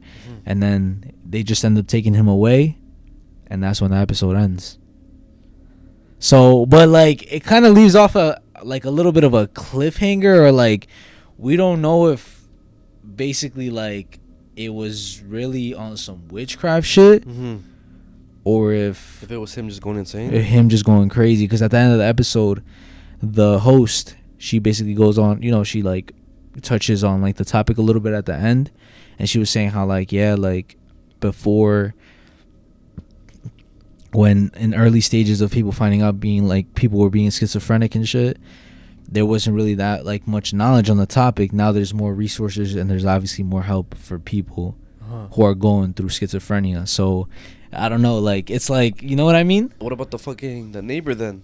Yo, that's what I'm saying. Because like in one of the shots, in one of the scenes, she threatens him with like the Santa Muerte, like she like puts it in his face like, nah, like, oh, you know better type shit. Because the way I took it is like maybe he really got like, you know, some witchcraft done on him to the point where he really ended up going crazy. All right, so I'm gonna show you guys a video first, and then I'm gonna explain the whole backstory to everything. But this is a live stream that Lacey did back in 2024, June specifically. He was doing an IRL stream with Clicks, another streamer, and they were in Miami. They were just recording, having fun, recording their Miami trip. And on this specific stream, they went to this hotel, the Starlight Hotel Cafe, to have lunch. And then a couple minutes into them ordering food into the live stream, they have like this weird interaction with like some guy that pulls up in like nothing but just like neon green shorts. and he's talking to them. He's kind of like slurring his words in a way, and Lacey and Cliff, they just think, oh, he's just probably just like another stream sniper, because it's kind of common when it comes to these live streams. A lot of like weird people or fucked up people sometimes want to come to the stream and just like do messed up shit to them, like clip farm. Exactly. Now I'm gonna show you this live stream, and you can let me know what you think at first, and then I'm gonna tell you what it actually is. What the fuck? Yeah, we have 50 viewers right now. They're all saying you're looking. 50. Oh my god. Yeah, we got 50 people. Oh. Hey, are you sparring, bro? Are you sparring? Yo, you good, bro? Yo, what? Nah, you good? Oh, nah, you off the Zaw, huh? You off the Zaw. Who is this? Yo, wrong dap up, bro. Wrong hand of dap up. You got a boss spot? Yo. What? Hey, he's clean. Yo, it's good. Let's go, bro. Yes, we're ready to order. Let's go, bro. Alex, who is this man? This is he's a snake, bro. He's getting the bad angles. He getting the bad angles? Yo, God is real. I do this one. What? What? Bro, are you good? I'm a Spartan. No, you are not, dude. Show us an email. Hit an email. Hit an email. All right. So far, what do you think? So like, pretty weird interaction. I mean, but I see why like they're not really reacting, because when I first saw, like, it's like, all right, I get it, he maybe just trying to be stupid or whatever, just saying random shit to get a reaction from them. But then like, all right, bro, it gets to a point where this is not a joke no more. It's a little bit awkward and weird now. Like, you could tell by like their faces and shit that they're like feeling a little bit uncomfortable. And he kind of looks off a little bit. Right? His eyes, like, there's something wrong with his eyes and shit. Hey, what's your favorite skin? It's got to be like the disco, right? Yeah. The disco. Hit the disco. Hit the disco. Hopefully they go ready.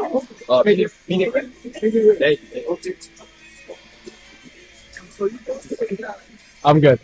I'm just gonna fast forward. Evo Ronaldo. Or Messi. Simulation, right? Dude, am I? I can't lie. No, do it. No, I'm not about to do it. No, he actually speak. All right. You just gave that kid. Huh? What the fuck you just give that kid? Yo, that's exactly right. Then you go to this. This is when like Clicks and Lacey they realize what the fuck just happened, because the chats are spamming like, yo, like, or they either like link him like the clip of him giving the kid the drink or whatever. Gave the kid his drink. What? He gave the kid that walked up here his drink. No, I swear to God. Where's the kid? He walked away with his dad. Oh, bro. I swear to God. Where, actually? I don't know. I swear to God, he walked away. Okay, we have to go. Like, that kid can... Bro, the kid's gone. His dad would not. The kid's actually gone. What do you want me to do? His dad would not let him drink that. There's no way. He literally handed the kid his styrofoam cup and the kid drank out of it. The kid drank out of it? Yes. Wait, what? I swear to God. What do you want me to say? Tell us so we tell the kid. No, he actually drank. That's actually... dude, what do you want me to do about it? Guy on every single drug or pot, and you see a kid do that? God. No, yo, I'm actually mad at you. I God, I'm mad at you. I know. We're cutting your pay by 50. No, that's crazy. Coming back, bro. Dude, why is that coming back?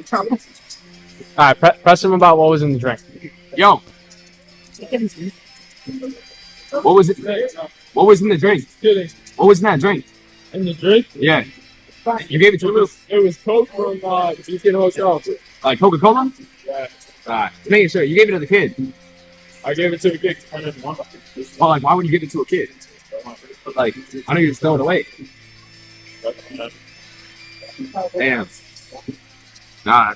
No, I won't catch you, bro. You have a good one. Have a good one, bro. So he ends up saying that it was just a Coca-Cola that he didn't want, and he just had to give to the kid. But after the interaction, they don't see him no more. He just leaves, and he even says where he's staying at, which was the Beacon Hotel. And now they end up posting that video, and like it's basically like it was just like another weird interaction, like just a regular stream. But time goes on, they end up getting Lacey, I think his team ends up getting an email from this guy named Trent Coleman, basically saying this: "Hello, my name is Trent Coleman, and my missing little brother from Michigan was on Clicks and Lacey's stream in Miami. He was wearing green shorts, and they were making fun of him. He's not on drugs. He is schizophrenic, and he is 17 years old. If someone can contact me about this, I would be so thankful. He has been missing for 3 months, and his case was put on homicide in Michigan." So that kid, the guy who was acting weird and stuff, he was actually schizophrenic. He was 17 years old, and he was missing, bro. And his brother was like a viewer, and I guess like for the miracle of God, he was watching the stream, and he was like, "Yo, what the fuck?" So in the beginning, Lacey probably thought it was some like a troll, because people always get those kind of emails. But like Trent, he had linked like a website where like it basically tells him about the case, and he was like, "Oh shit, this is that ass." So they end up contacting the police. Luckily, it doesn't take them that long to find him. They end up finding him or whatever at the hotel he was staying at, and that's when like the whole story of like how he even got there. Like, so his dad says that he wanted to travel to Miami, Florida to meet some celebrities, some famous people, and he was saving up some money to do that. He was gonna travel by bus, and on his first trip he stopped by Atlanta. But when he stopped by Atlanta, he ended up getting either jumped or robbed for everything he had. So he had no money, no phone, nothing, nothing to contact people. And since he's schizophrenic, he wasn't taking his meds, so he couldn't really like know where the fuck to go. So again, by the miracle of God, he made his way to Miami, Florida, and luckily he was still alive, and he ended up being on their stream, bro. Like, if he would have never ran into them, he would have never been found, bro. Maybe he would have died, like, for real. But that's crazy, bro. Like, imagine like your kid is missing and they couldn't find him, so they just rule it out as like a murder, a homicide. And then a couple months later, you see your kid on screen, bro. It's kind of like obviously you would like get a sigh of relief, but also like it's like crazy how long he's been by himself and shit. And like you could only like imagine the shit that he probably had to go through, you know? Like, I mean, if you have no money and shit, he's obviously like, he was probably homeless for who knows how long and shit. And he's 17. And like, also like people could have taken advantage of him, like a kid, especially if they're not, you know, obviously he wasn't fully like stable in his head and shit. So that's fucking crazy, bro. But I guess in that point in time, like Lacey and Clicks were like angels type shit. Like, bro, they were there and shit. And even though obviously they were a little annoyed, but like, well, at the same because of them, yeah. Well, at the same time, they didn't really know the situation. It's kind of like a random person just goes up to you and like starts saying shit to you without even like knowing like the whole story to it. Because of them, like he got back home to his family and shit. That's crazy. Yeah, bro. It's like, it's something you wouldn't expect, bro. Because when I first saw this, I was like, wait, what the fuck? How the fuck did I never like know about this shit? Yeah, I didn't know about this either, but I was like, where the fuck? I thought the little kid. You thought something was gonna happen to the little kid? Yeah, because like I was like, why the fuck did like give him the drink? Yeah, and then when you said this little brother was missing, I was like, wait, did he like spike the drink or something and like do something to the kid or some shit? That's what I was thinking, bro. But I had to try to like what's that word? Try to trick you somehow with the story or whatever. That was definitely unexpected. Like, that's crazy though. Yeah, I'm surprised I haven't seen it either, bro. I feel like that's something, maybe it was clipped, but I wasn't paying attention at the time to those like me neither though, to the content creators and shit.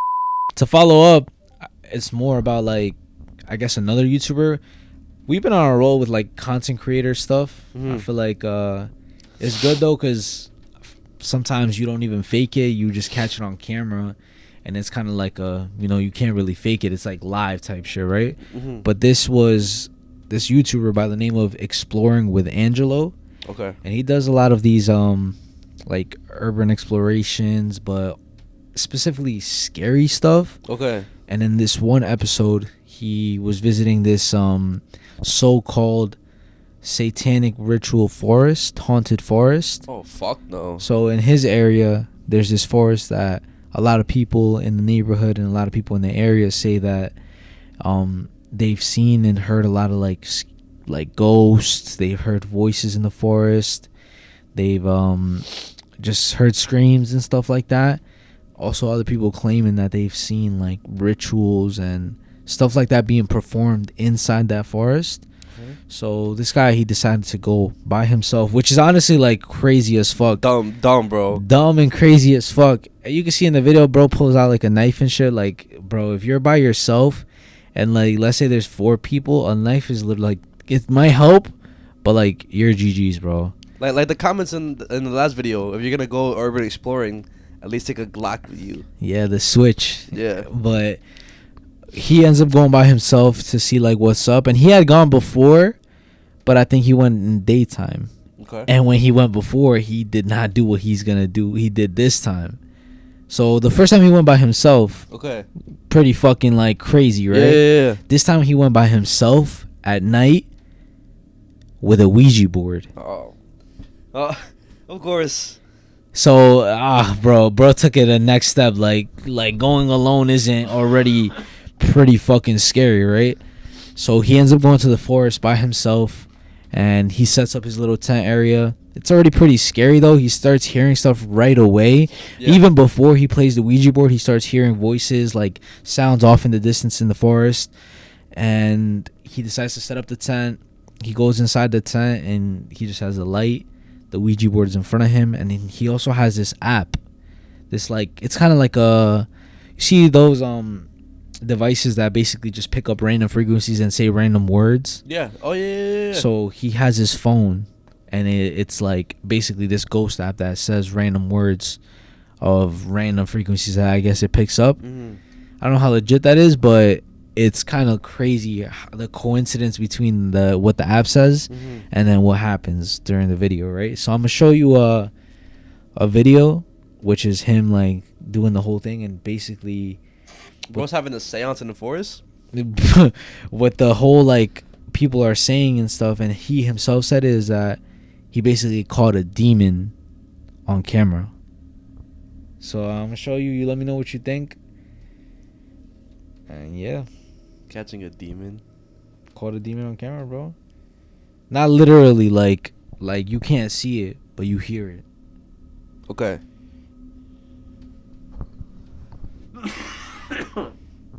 Yo, guys, I'm fucking dying.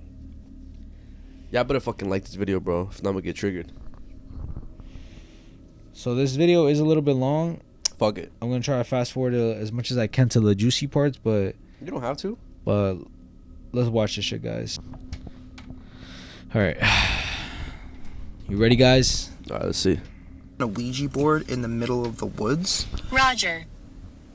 Especially woods that are as haunted as this.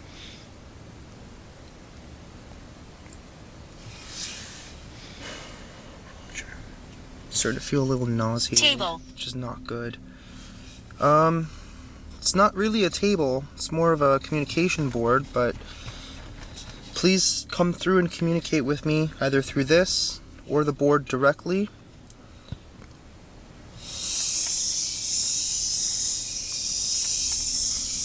Let's charge her up a little bit.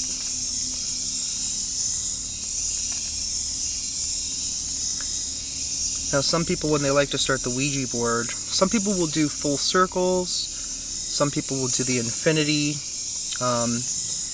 It's all up to personal preference, I think, anyways. I could be completely mistaken, who knows, but that is how you charge up the board. Essentially, you're creating a shape or drawing a shape that's complete. Also, that was really weird. Sometimes not, sometimes it does. It's usually easier with 2 people, but unfortunately, we ain't got 2 people, and even if I invited Brad, he probably wouldn't do this with me. There's no freaking way.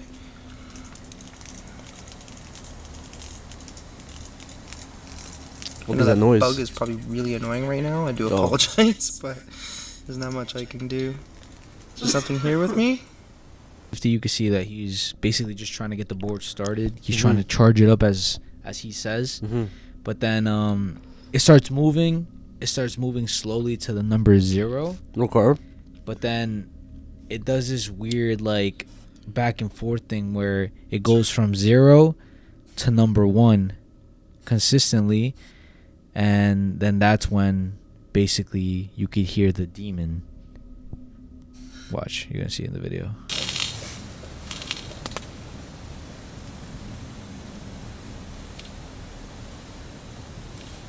I don't see anything. That was weird. It literally walked as it walked. It literally sounded as if... You heard that? You heard that? Stacy. What the was that? Go back.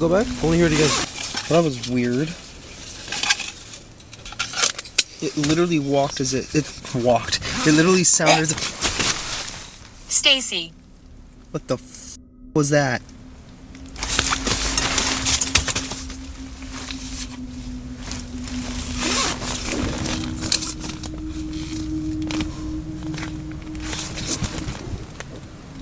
Nope, no. That's...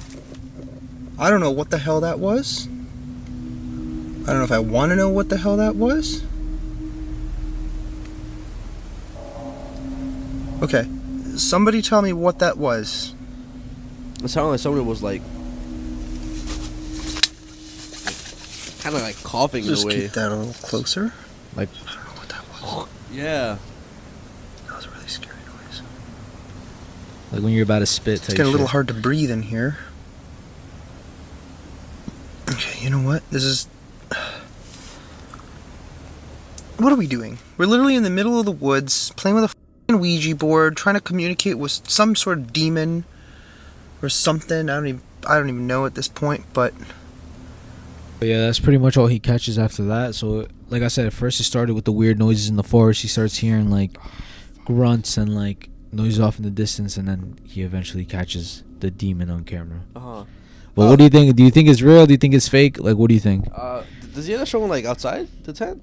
He does, but earlier in the video and shit. No, after, like, he catches anything and stuff? Yeah. He does, but there's, I mean... But he's, like, dead ass in the woods. Yeah, he's dead ass in the woods, bro. He shows, like, him going and setting up the tent. Because I'm saying, it could be somebody that he was with, but, like... I don't know, because, like, I never want to... Say something is fake right away? No. Believe in anything right away? No, yeah. But when it comes to, like, Ouija boards, the thing that pisses me off about Ouija boards, like, whenever people play with Ouija boards on camera, it's like, the only way I would ever believe people, like, playing it and if that's real is if they're not looking at it and it still moves. And, like, and it spells something out. Mm-hmm. But, I don't know. I feel like it could be fake, though. I don't know. I was thinking that, too, but... I'm just very, like, fucking, like, I'm a pussy when it comes to, like, the Ouija board, like... Yeah, of course, me too. I mean, I would never play it to find out if it's real or not, but... That's what I'm saying. That's the only reason why I believe it, because let's say whatever, like, the noise was fake. Yeah. The fact that bro was still doing it in the middle of the woods at fucking night in the... Bro, like, that alone, I'm pretty sure he caught, like, that... Something was real. Yeah. Maybe that noise might have been fake, but the other stuff that he caught, like even like whatever the app was saying and shit like that, or... But the app could be fake too, though. That could be too. Because if it's programmed to say shit, then it could just be saying random shit. Yeah. Just to say it. So I guess the scariest part about the whole fucking video was him like being in the middle of the forest and like playing the fucking Ouija board. But yeah.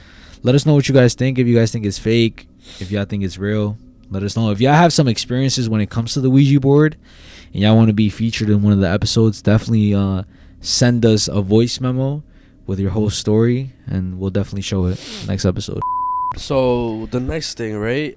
So basically back in 2017 around Easter, there was this guy named Steve Stevens, and he was on his way to his mother's house to basically vent about a breakup that he had with his recent girlfriend, or ex-girlfriend now, and how he's depressed, he's suicidal, and he's having thoughts of like killing people, right?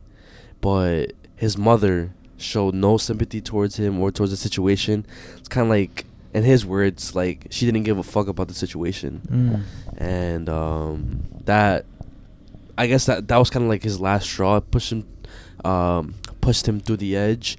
And he ends up posting a video about this the next day, explaining how he's like, he works as a case manager, and he's always listening to people's problems, but whenever it comes to people listening to my problems, nobody gives a fuck, right?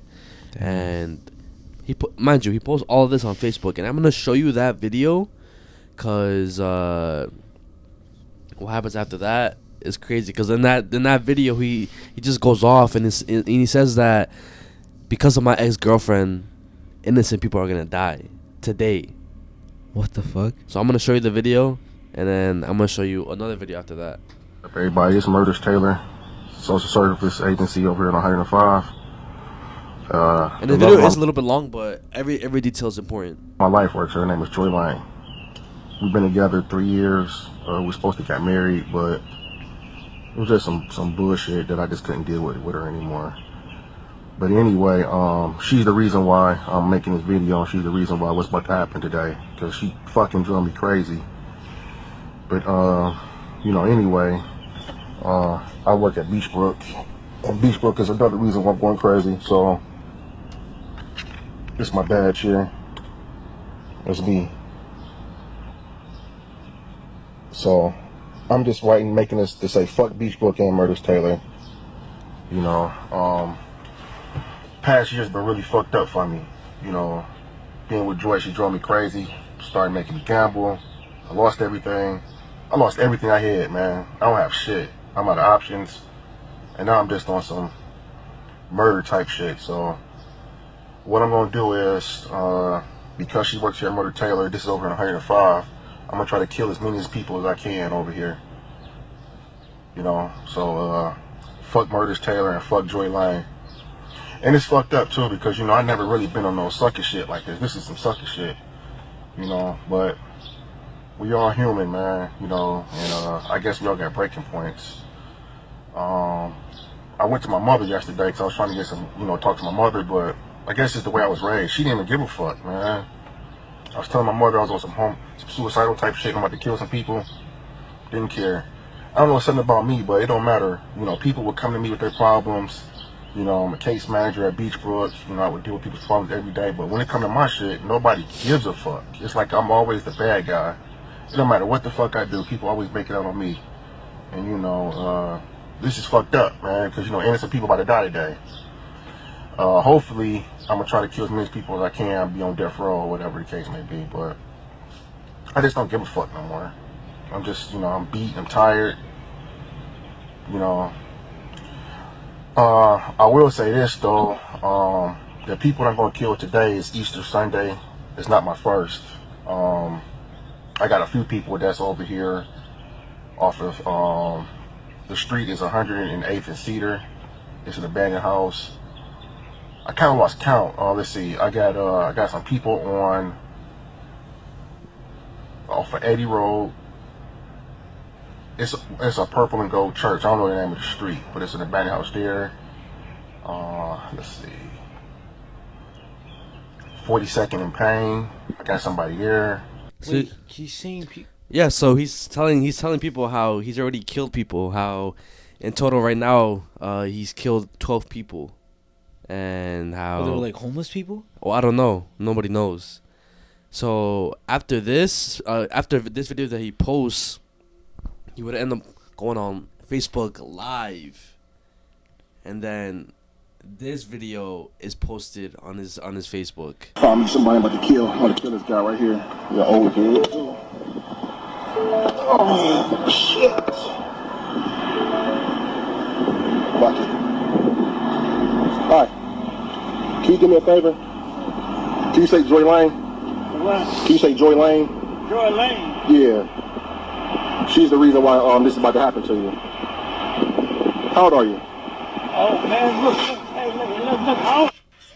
So after that, he would take out a gun, shoot that old guy point blank in the head, and kill him on live, bro. The live video was up for like a good 2 hours, so millions of people were able to watch that video, and he would then go live again, basically saying that that guy was his 13th victim, and that he was getting a bunch of calls from I guess loved ones or people that knew him, saying like, yo, is this shit real? Like, was that shit like that ass? And then he basically says, yes, all this shit's real. It's all because of Joy Lane, which was his ex-girlfriend.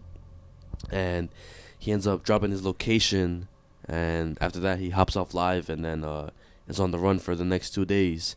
And that guy that he killed, his name was Robert Godwin Sr., which is kind of sad because before he even saw Steve, he was coming from the store from buying candy for his grandchildren, and even before that he had just finished having dinner with his family. He was just like on a stroll by himself, like just on some peaceful shit, and then I don't know where this motherfucker pulls up and kills him. Ends his life like that. And then like I said, he was on a run for the next 2 days, sparking a massive manhunt. And in Pennsylvania, this McDonald's employee ends up recognizing him through a drive-thru, and he tells him to basically park up, like wait for your fries, they'll be done soon. They end up calling the cops, but he ends up saying like, yo, I can't wait this long. He ends up dipping, and doesn't take that long for the cops to find him.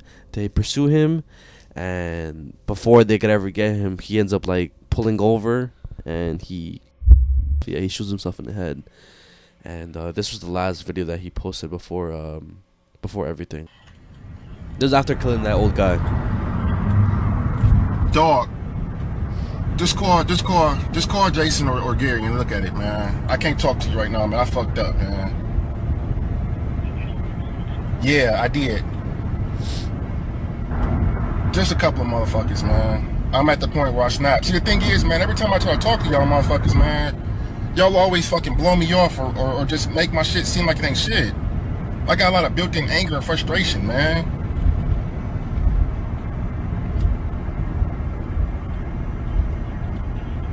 Nah, hell no, I ain't going over there. Just call Jason and tell him to look at that shit, and you go from there. But hey, dog, let me call you. Yeah, my name is Stevie Steve on there. Just go anybody. All them niggas got me on there. Dog, I just want to tell you, dog, I love you, dog. And dog, listen, man, I shamed the 4th Sons of Perseverance, man. I shamed 4th District. I shamed Zeta Omega. And most importantly, I shamed myself. I snapped, dog, I just snapped, dog. I just killed 13 motherfuckers, man. That's what I did. I killed 13 people. And I'm about to keep killing. Yeah, and yeah, bro, so even after he was like his body was recovered or whatever, it was never known like if he actually did kill 13 people. Maybe he was just like lying for the live or for the video, and obviously we'll never know why he killed that old guy. It was just out of spite from his ex-girlfriend, which in an interview they end up like interviewing her and asking her about the situation, and she basically explains how he got into like this really bad gambling addiction, and she told him like, yo, you gotta stop this gambling, if not I'm gonna like it's not gonna work out, I'm gonna leave you type shit. And he didn't listen. He ended up, like he said, he lost everything, and he tried to get in contact with her by saying, oh, I'm gonna be better, I'm gonna improve. Like he left her a voicemail, but she never got back to him. Nope, she just like was like done with his behavior. And yeah, bro, everything that led up to that point was because of the breakup from his ex-girlfriend, bro. Shit. Yeah, bro. Fuck. It's so sad because like I be thinking about that shit like randomly, bro. You could just be chilling on your own, like outside, bro, anywhere, and then some crazy motherfucker just pulls up and just kills you for no reason. Yeah, bro. That guy was just, like I said, bro, he was just on his way back to his grandchildren or his family, bro, and that motherfucker died for no reason. That's some fucking, I'm not gonna lie, that's one of the craziest shits I've ever seen, bro. That, especially that video. Yeah. Because obviously I know what happens, even though I didn't see what the fuck happened, but I could only imagine what that guy was feeling like. Yeah. Bro, you're about to fucking die, bro. You're right there. Yeah, your last image is like a guy with pointing a gun at you, and there's nothing you can do, bro. Not even if you beg. Yeah, and I'm not gonna lie, bro. Like, that just goes to show that anybody could just snap, bro. Yeah, anybody could snap. One wrong like fucking thing that happens to them and shit, and they just fucking go crazy. Like, and I know there's a lot of people, you know, that's why here in the hood, a lot of people end up killing other people because they got nothing to lose. Like, that's like their last straw and shit. Yeah. Yo, that's some fucking crazy shit right there. This one is gonna be a little crazy. It's funny how like everything is like ties together. Because the first thing I talked about was schizophrenia. Yeah, you talk about schizophrenia. Yeah, I was thinking the same thing too, bro. You talked about live. Yeah. And I'm gonna bring up a video now. Okay. That happened on live. Okay. Guys, none of this is scripted. I swear I didn't know what the fuck he was gonna talk about. Yeah, we made sure to not talk about the same things ever, to be honest. And he didn't even know what I was gonna talk about. Yeah. But this is a video coming from shout out Nuke's Top 5. Okay. This is one of the scariest videos out on the internet right now, which went viral because it's basically this haunted doll that the lady who owns it, right? Still to this day, nobody knows who the lady actually is. Even Nuke's Top 5, when he got the video sent by a supporter to him, he didn't even know the source of the video. Okay. But basically, it's this doll positioned a certain way. So apparently the story is that doll was haunted, and the person who owns it kept hearing like stuff around the house, bangs, doors open and close, and the doll would like move, like it would be in one position and then it would be in another. So what she decided to do was set the doll up. Okay. Just leave her there by herself and have TikTok live on the doll the whole night. So while the doll was being recorded, some fucking crazy shit starts happening. And I 100% believe this video is real. There's no possible way you could fake half of the things that happen in the fucking video, bro. I'm gonna show you guys right now. Let me see. So there's definitely no type of editing in this shit. So no. Okay.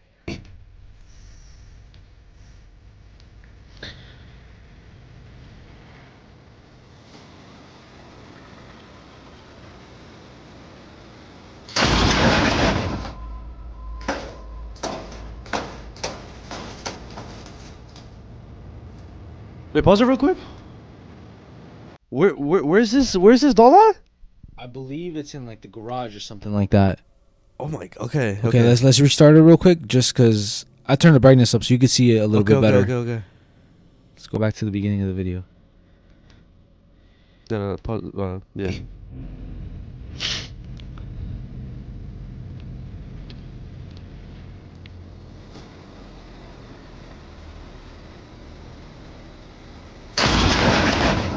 That's like a ladder, right? Or yeah.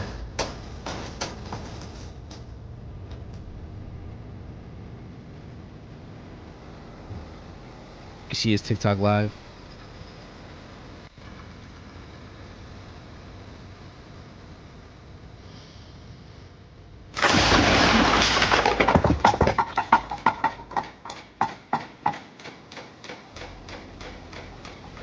Bro.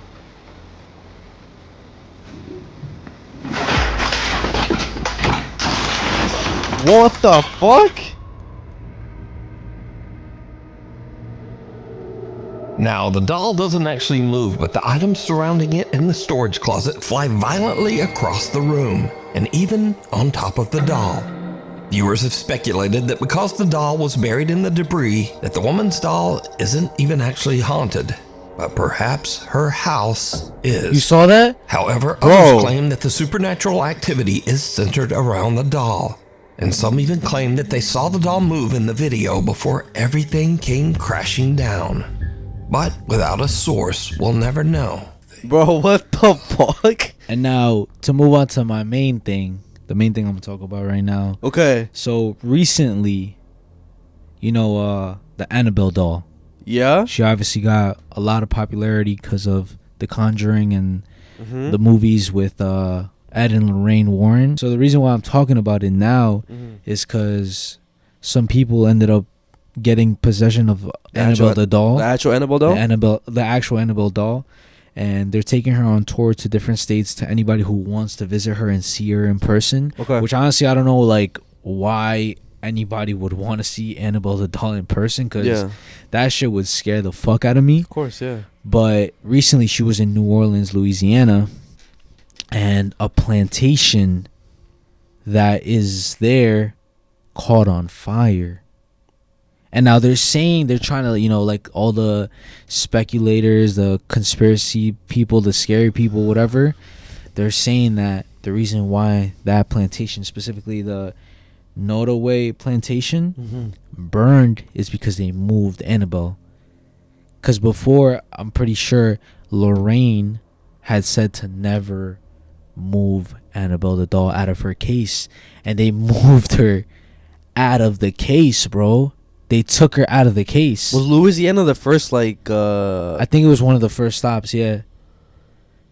Bro, what the fuck? Which is the crazy part about it. And for those of you who don't know anything about Annabelle the doll, is basically this Raggedy Ann doll who was possessed, or was trying to make it seem like the spirit of a 6-year-old girl was like possessing the doll, but in reality, no, it was this demon who was inside the doll, and still to this day is haunting the doll, right? And it's one of the most like haunted artifacts that I think Ed and Lorraine Warren have. But I have seen like that a lot of the stuff that they like talked about was fake, so I'm not sure. Like, I'm pretty sure it is a haunted doll. Yeah. But yeah, bro, I don't want to find out. Yeah, that I was just gonna say I don't want to say if it's real or not, but that's what I just saw from YouTube and shit. Like, certain people were saying like their credibility is a little bit off. Yeah, of course, yeah. But I mean, that's still crazy though. Yeah, and I'm gonna show you guys a video of like Ed speaking about Ed Warren speaking about Annabelle the doll and shit. Let me see. The Raggedy Ann doll. Yes, that's probably the worst thing we have in this whole museum. That Raggedy Ann doll was given to a nurse in 1970 by her mother as a Christmas present. But as most girls do, even 28 years old, she would take the doll to bed with her, wrap her arm around, and go to sleep. I do the same thing with a pillow. But then she started taking it to the breakfast nook, where the arms one morning went onto the table. She lived with another nurse, and they shared the expenses of the apartment, which was 4 blocks away from Hartford Hospital. Right. At that point, they told the girls about the incident, and one said, "I know a medium." So they held a seance that night. That was the beginning of many seances with this doll. They would come home at night, and the woman had told them, the medium, that there was a spirit of a 6-year-old child in the doll by the name of Annabelle, who had been killed outside of their apartment house in an automobile accident. Well, there was such a child, but God does not allow a child's spirit to go into a doll. This was a devil, a demon, inside the doll, which was impersonating the spirit of a child.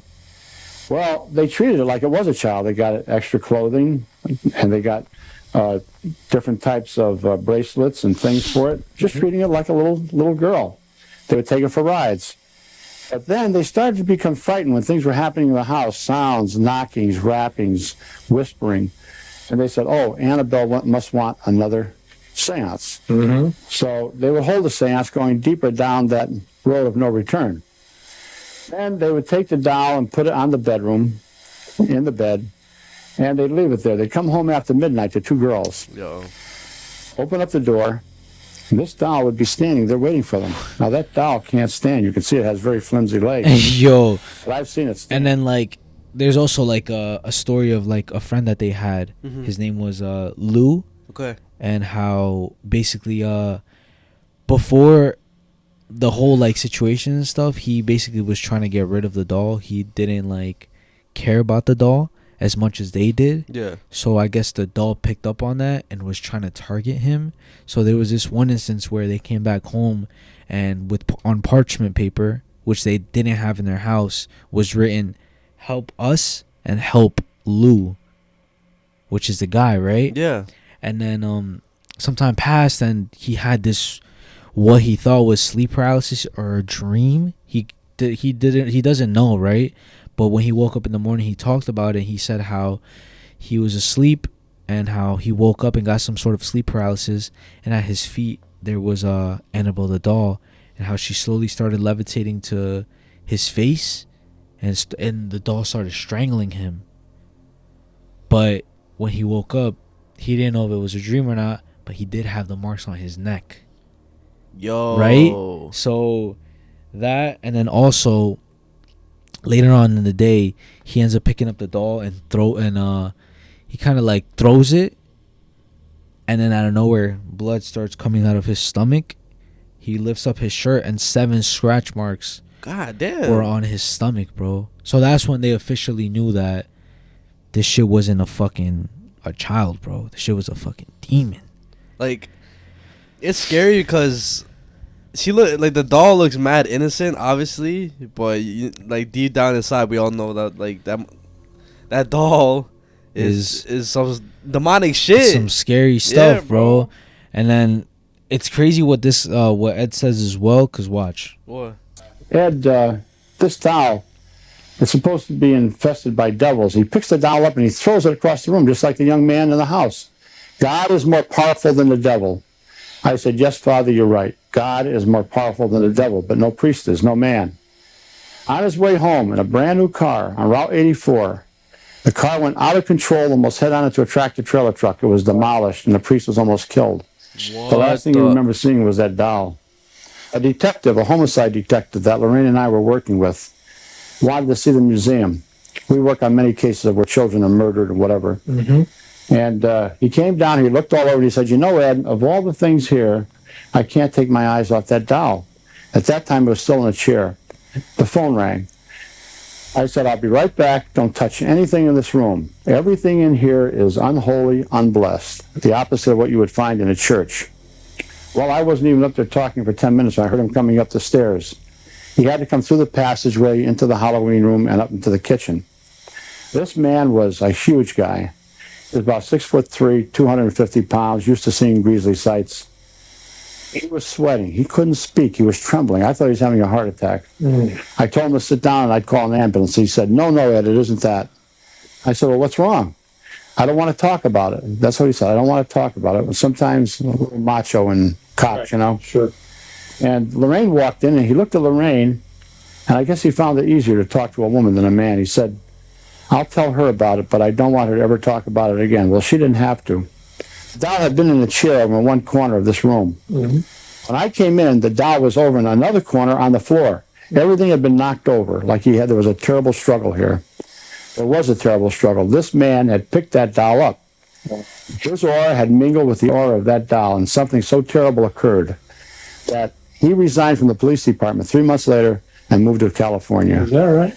A young man came in here one day with a bunch of college students, and after I told him about the doll and many other things, he came over here. I was standing over in the other corner. He started tapping on this glass and said, I don't believe any of this is a bunch of hooey. I've heard this story before. If that doll can do anything, let it do something to me right now. Put a slash on me. I put him out of the building. He was on a motorcycle. 3 hours later, he was dead. I remember that he story. Was with said that he was laughing about the doll when the motorcycle, just like the car, went out of control, hit a tree, and killed him instantly. The girl was in a hospital very for famous over story a that I've year. heard You before. can never challenge devils. Mess with the devil, that's No. for sure, huh? Bro, what the fuck? That's actually insane, bro. That's some crazy shit, but the first video that we saw was pretty fucking crazy. Yeah, it was, bro. Let us know what you guys think. Again, we say that with every video. If y'all think it was real, y'all think it was fake. I think that shit, the video was real. I mean, it looks pretty real because obviously it's on live too. So the only way you can fake it is like, if you have somebody it's like hiding, but you can't really see nobody. That's my only thing. And I mean, he did say it was a storage closet. It was in a garage. There you go. So it was probably even smaller than yeah. what I thought. All right, to end it off, it's not light or anything like that, but I think a couple years ago it was trending, the whole biting the curb meme. Bite the curb 4K. Yeah.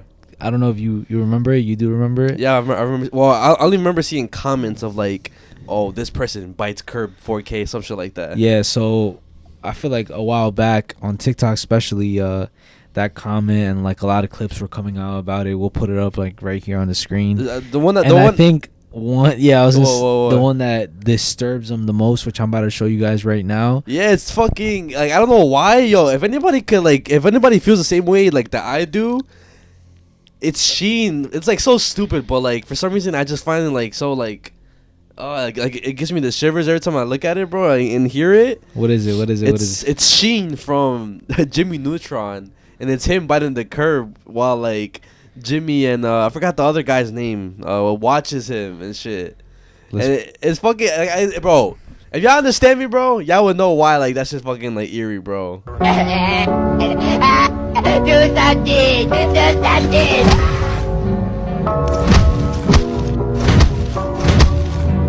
Yeah, y'all can't tell me like that shit creeps me out, bro. I don't like that shit. All right, that shit ain't that bad, but I guess where I want to go with this is while that whole meme was going around or that comment and shit was going around, it made me think of this one disturbing scene, one of the most disturbing movie scenes that I have ever seen and watched. I saw this shit and I remember so vividly. I watched this shit when I was a kid, bro, a little younger. It was this movie. It's called American History X. And if you guys have seen that movie before, yeah, I know that it's one of those like it touches on sensitive ass topics, and even though it's real shit, it's still crazy like watching and realizing how this is really how people were and people think. People still to this day are like that. But there's one specific scene that literally scarred me, which is way worse than that fucking shit. And it's somebody who literally bites the curb and you see it happen on fucking screen, bro. Okay. So I'm going to show you the scene right now. Obviously, we might not be able to show you guys the whole video. You guys are going to see our full reaction, but this is one of the craziest scenes that you're about to see, bro. Is this shit about to scar me, bro? I think it might, bro. Jesus, Danny, what the fuck are you thinking? There's a black guy outside. He's breaking into your car.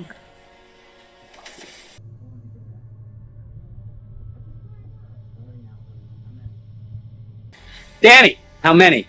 One, I think. Is he strapped? Huh? Does he have a fucking gun, Danny? Man, I don't fucking know. Stay right here. Jesus! Quiet. Stay right here. Wait a second, Derek, wait! I don't think I'm ready for this, bro. It's crazy, bro. How might I end up like having to like look away, bro? I'm not gonna lie. Nah, bro. You wanted to watch this shit? You gotta watch it now, bro.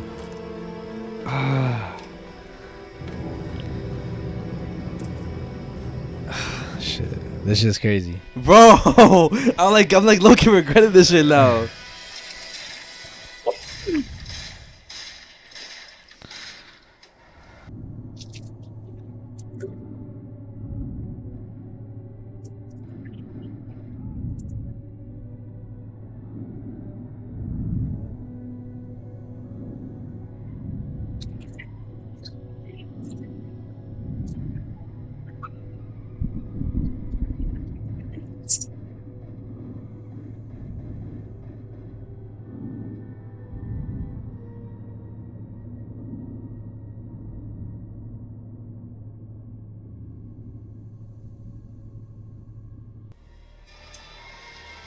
Oh no.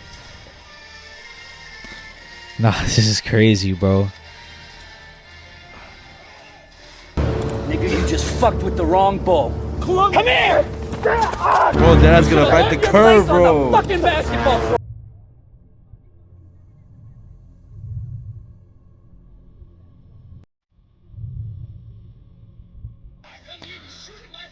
I'm gonna teach you a real lesson now, motherfucker. I don't know how to watch this. I don't know how to watch this, bro. Look. Oh, You hear the teeth? It. I know. I see it.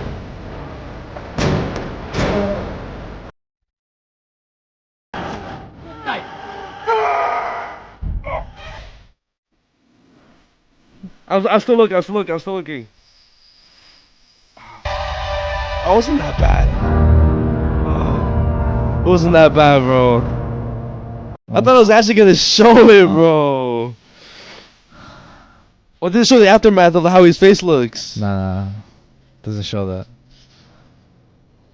That still was fucking intense, bro. I couldn't watch that shit. I remember that shit traumatizing me so much because like the teeth, like you heard the Yeah, like, the scrape on the actual like curve. and like I just like in my head I imagined how that felt on his teeth, and I could imagine myself being like yo, just imagine somebody full force kicking your fucking head in, bro. Yeah, you're done. And that's literally why, like, even though it's stupid, bro, that's literally why those memes, like the Sheen meme, fucking like traumatizing me, because like I'm literally like imagining it happening.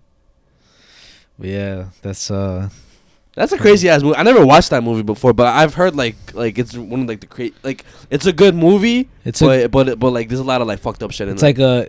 like the wow effect, like it's like a impactful, like it's like it gets you like, yo, what the fuck? It's like that's what makes it good. It's like the Boy in the Striped Pajamas type movie. So, yeah, exactly. Because like that shows the like, shock factor. Yeah, it shows the history, like how it was back then. Yeah. All right, but I'm gonna end off the video with a story from one of you guys, a supporter story. And if you guys can DM us on Instagram, you guys could email this email right here on the screen, and you guys can send in your story. But make sure it's a voice memo, because if not, we're probably not going to show it on the podcast. Only because I feel like it makes it more authentic when you guys tell the story rather than us just reading whatever it is. Okay, so shout out to Sabrina. Hold on, shout out to Sabrina. I think your name is Gonzalez. Oh, Gomez. You literally just said my little ghost story. Oh my gosh. So I'm gonna jump right into it. Get into the nitty gritty. This happened when I was probably around 7 or 8 years old, I would say, I think. But I remember seeing it when I was very young, and, you know. So we lived in a 2-bedroom trailer. It was pretty spacious and whatever. My sister, my brother, and we had our own room, while my mom and dad's room were like next door. The thing was, we had this very big closet. It was super big, really big, you know, fit basically almost my parents' clothes as well, and everything, all a bunch of random shit. But during the night, my sister and we had our bunk beds, and it's crazy that our brother never really experienced this shit, but my sister and I would like still be awake after they would send us to bed, you know, because we want to still giggle and laugh and say a bunch of dumb shit, you know, typical little kid shit. But my sister and we would begin to see the silhouette of someone sitting in the corner of the closet, and he would be sitting on top of these boxes, and he would just stare at us. She didn't say how old she was at this point, right? He would sit there and just stare at us. And the thing is that we would get really scared. At first, we didn't really do anything about it. We kind of really tried very hard to ignore it. It even came to the point where my dad had to buy us a nightlight. Damn. And it was, you know, my dad and my mom kind of didn't believe us at the time. They thought we were just fucking around or, you know, stupid shit like that. But, you know, my dad did us a favor and brought us a nightlight. And there would be times where my grandma would come and visit, and she would sense it. I know she would sense it because one night when she would stay over, she would sleep on my bed because I was the bottom bunk, and of course my sister slept on the top. And there was a night where she was sleeping in front of me and I was sleeping close to the wall. And I remember I would hear her like start mumbling words. At the time I didn't know what she was saying. I remember I asked her, like, Nana, ¿qué estás diciendo? Like, what are you saying? You know? And she would be like, oh, nothing, everything's fine. But it turns out, when I got older, that she was praying. I knew it. Because she saw it too. She saw it and she started praying. And she had her rosary and she started praying. I don't know what she was praying about or what she was saying. Maybe it was something to protect us from this silhouette that was in our closet. And my grandma never really mentioned it to my dad or my mom or anything like that. She kept it to ourselves, but she saw it. And there was a few occasions where during the night, my dad said he would hear our little Pomeranian growl at something during the night. And she would only growl at like strangers or people she didn't know. You know, she was a very protective little dog. So where her bed was set up, it was on top of like the laundry, like the washer and dryer, because my dad and my mom didn't want her to like pee or anything. So they would put her bed on top of that. And there was a night where my dad was hearing her growl, and my dad was being like, oh, maybe she's just, you know, being weird, you know?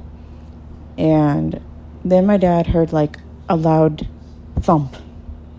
He heard a very loud thump. And my dad got up and he saw that something pushed my dog off the washing machine.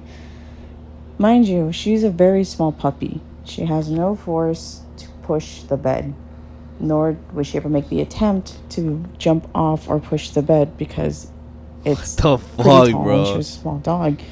And her bed was pushed all the way back to like, all the way back, not close to the edge, it was pushed all the way back. And my dad thought that was really weird. And he picked her up and he put her back. And he was like questioning it and shit. And throughout the whole night, she never growled again.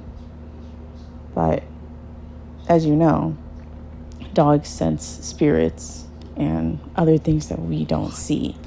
So that was another thing. The scariest thing that ended up happening one night was my sister and I, we were... Sorry to pause your story, 517. Shout out to Cash Out last episode. But Shout out Cash Out. And shout out to the comments that were like loving his story, even though like I'm not gonna lie, it did sound fake, but I was just enjoying it because it's one of you guys, and yeah, I was just showing love to him, even though I know it was fake, but it was just funny overall. W Cash Out. But not gonna lie, this already sounds more believable than your story, Cash Out. I'm sorry. What's her name? Oh, Sabrina. Shout out Sabrina. Yeah. This is definitely a good story so far. Where's the camera? Oh, it has me like on the edge of your seat. Yeah. We were just like, another night sleeping, trying to go to sleep, and we see the silhouette again, and he's sitting there watching us sleep. And it was like, the scariest shit in the world. And then I remember my sister asked me, do you see it?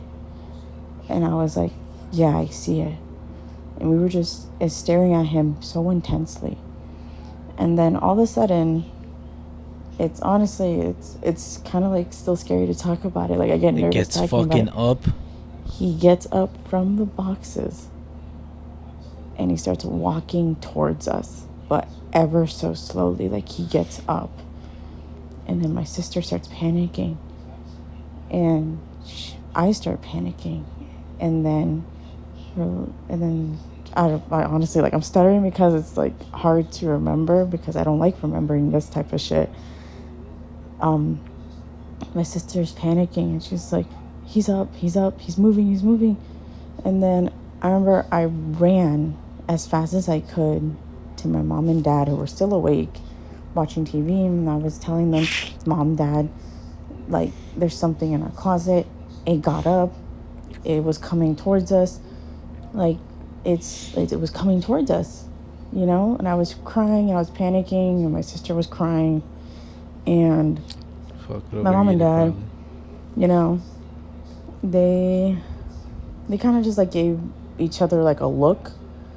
And then my mom went to we had a little altar of the Virgencita de Guadalupe, and we had a bottle of holy water that we got from the church. My mom went to our room and made like a circle, like drops of circle around in the center of our room, so nothing could happen. And my dad made me go back to bed, told us that, like, you know, everything's gonna be okay. The Virgencita is gonna protect you. You're gonna be fine. And, well, you're gonna be fine. You're not fine. You're gonna be fine, and, you know, go back to sleep. You're okay. And it made me feel at ease, you know. And I remember we actually swapped rooms with our mom and dad. So we took our old mom and dad's bedroom, and they took our bedroom, you know. And then they start seeing shit? From that point on, I think all the way, I don't know how long we had a giant nightlight in our closet. We would always turn it on. Because we were just, like, that scared. And it was, like, the brightest fucking light you can think of. And it was just, you know, a big-ass light that would shine literally the whole room, but it made us feel comfortable, made us feel safe, because we were still scared of, like, the darkness and what was there. And honestly, since then, nothing really ever happened again, you know. After they did the whole switch, we were totally fine, you know.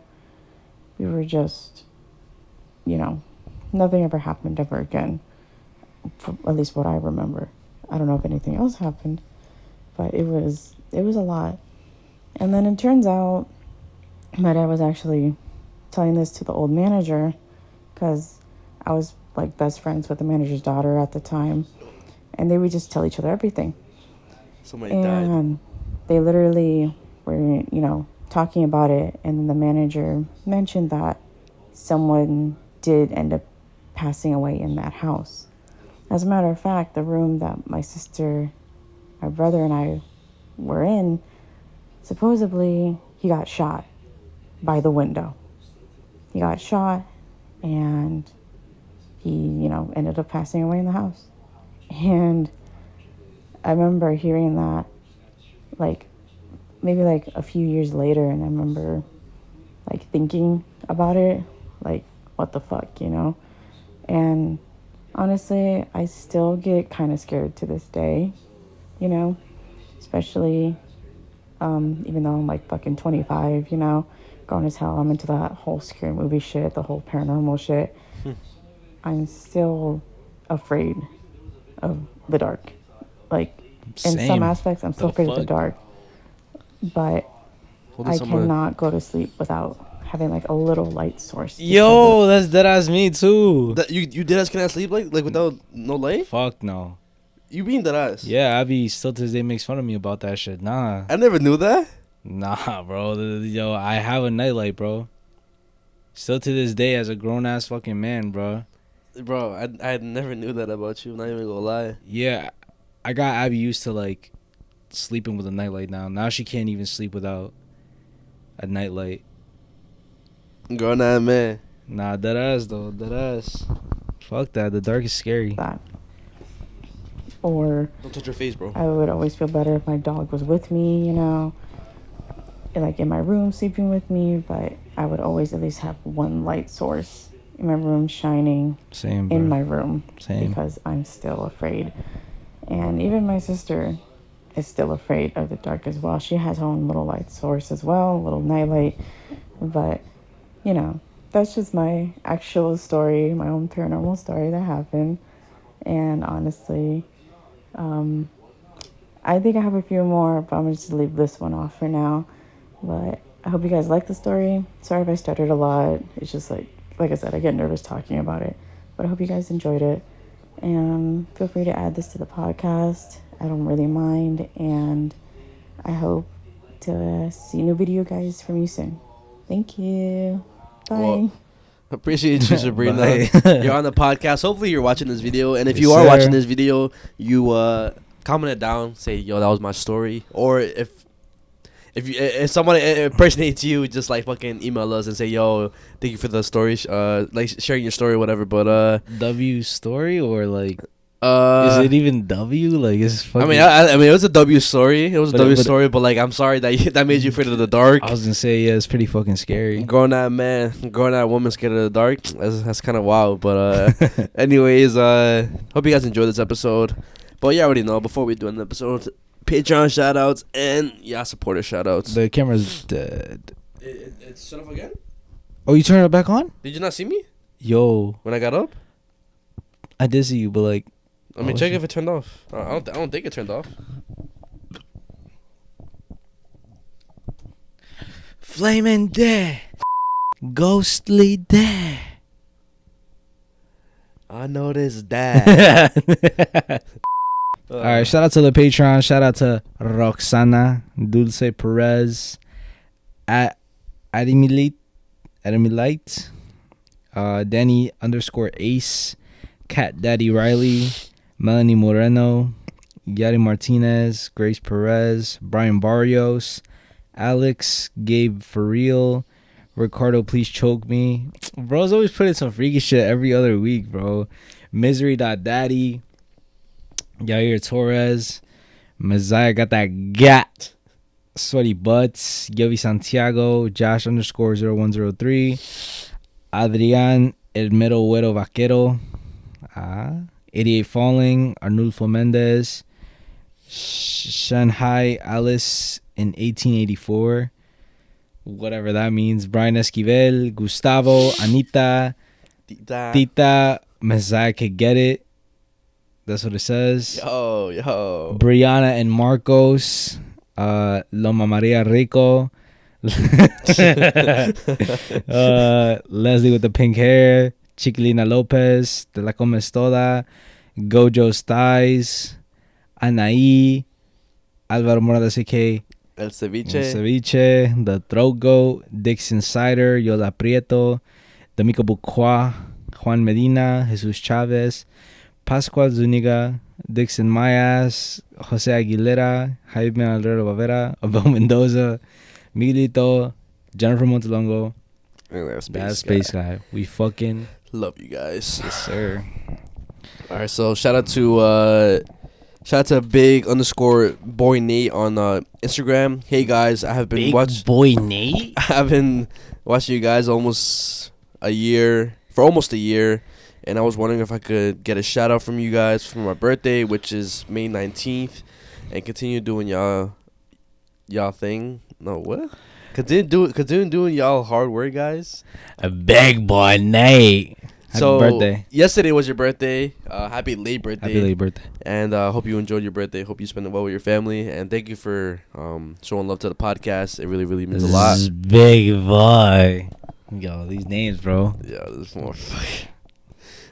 Shout out to JF _ Chano Your first name is Fernando. You and Ricardo motivated me to hit the gym again. Y'all the goats. 1 month strong. Keep that consistency going, bro. I want to see you guys. You know. At the end of the year, send in transformation pictures. I want to see transformation pictures. Yo, we should. Yo, that'd be a cool little segment. At the end of the year, bro. I want to see that shit. Cool little segment. Shout out to Cardoso Luis Angel on Instagram. I mean on YouTube. You just wanted a shout out. You got your shout out. Your notice. What's his name? Cardoso Luis Angel. Luis Angel. Shout out to you, my boy. Shout out to Rebecca Chavez 9539. Favorite podcast, back at it again. By the way, I've been seeing the hella progress in Ricardo. Keep up the great work, Clown Boys. Damn, appreciate it, Rebecca. Shout out to AZVRVX on YouTube. Slowly, you guys are being more consistent, and you guys are working on yourselves as well, which is dope. It's all balance. Just know you guys are appreciated, so thank you. And we appreciate you for commenting and supporting us. We love you guys. We love you. Big facts. Shout out to Julio Morales. I love the scary segment in this episode. Y'all brought so many good topics this time. What? The other time was it valid, bro? It wasn't valid, bro? Damn. I'm not gonna lie, guys. We do know, like, certain topics, like, y'all, like, are horny about, like, y'all get mad fucking hype about. Yeah. Like, we know the comments, I mean, the topics that y'all love and shit. But, I mean, I get it. I also been seeing, like, comments of people saying, yo, y'all been, like, on a roll, like, back to back bangers. What with our topics and shit, or just? Yeah, and, like, even regular shit. I know this. Shout out to Madison Nava 20. Clown Boys, always a fire episode. Love it. And I want to say I love you. I love seeing y'all express your feelings on the pod. It's super nice to see and nice to know y'all don't have to pretend to be hard all the time or whatever. Keep telling Abby you love her, and Mez, keep feeling your feelings, bro. Love you guys. Mez. I'm gonna start calling you that. Anyways, and the last one, Mez. Shout out to Dark Blue Star X Omat chat. Honestly, guys, something has been in the air, or honestly, guys, something is in the air, or is it just me? But I've been feeling sad, annoyed lately. There's times where I don't even know myself. Thank you for uploading. Y'all be getting me out of my head. Oma. Well, Oma. Well, I'm glad we're able to distract you for a little bit, get you out your little rut. But I really do hope you get better. Everything Big gets better. facts. It will. It will. Like we always say, there's always good days, but there's gonna be bad days, but there's always gonna be more good days than bad days. And even in bad days, you can always find something good in the bad days. This too shall pass. That ass. And yeah, guys, that does conclude episode 152. Hope you guys enjoyed. Hopefully on the next episode, y'all see me in a better state of mind because I'm fucking sick. I'm feeling better than yesterday, but it's not it, bro. I fucking hate this shit, bro. But yeah, it's been your host, George, aka Mezziah. Your host, Ricardo, aka the Ricardo. And do not let this podcast go. As what?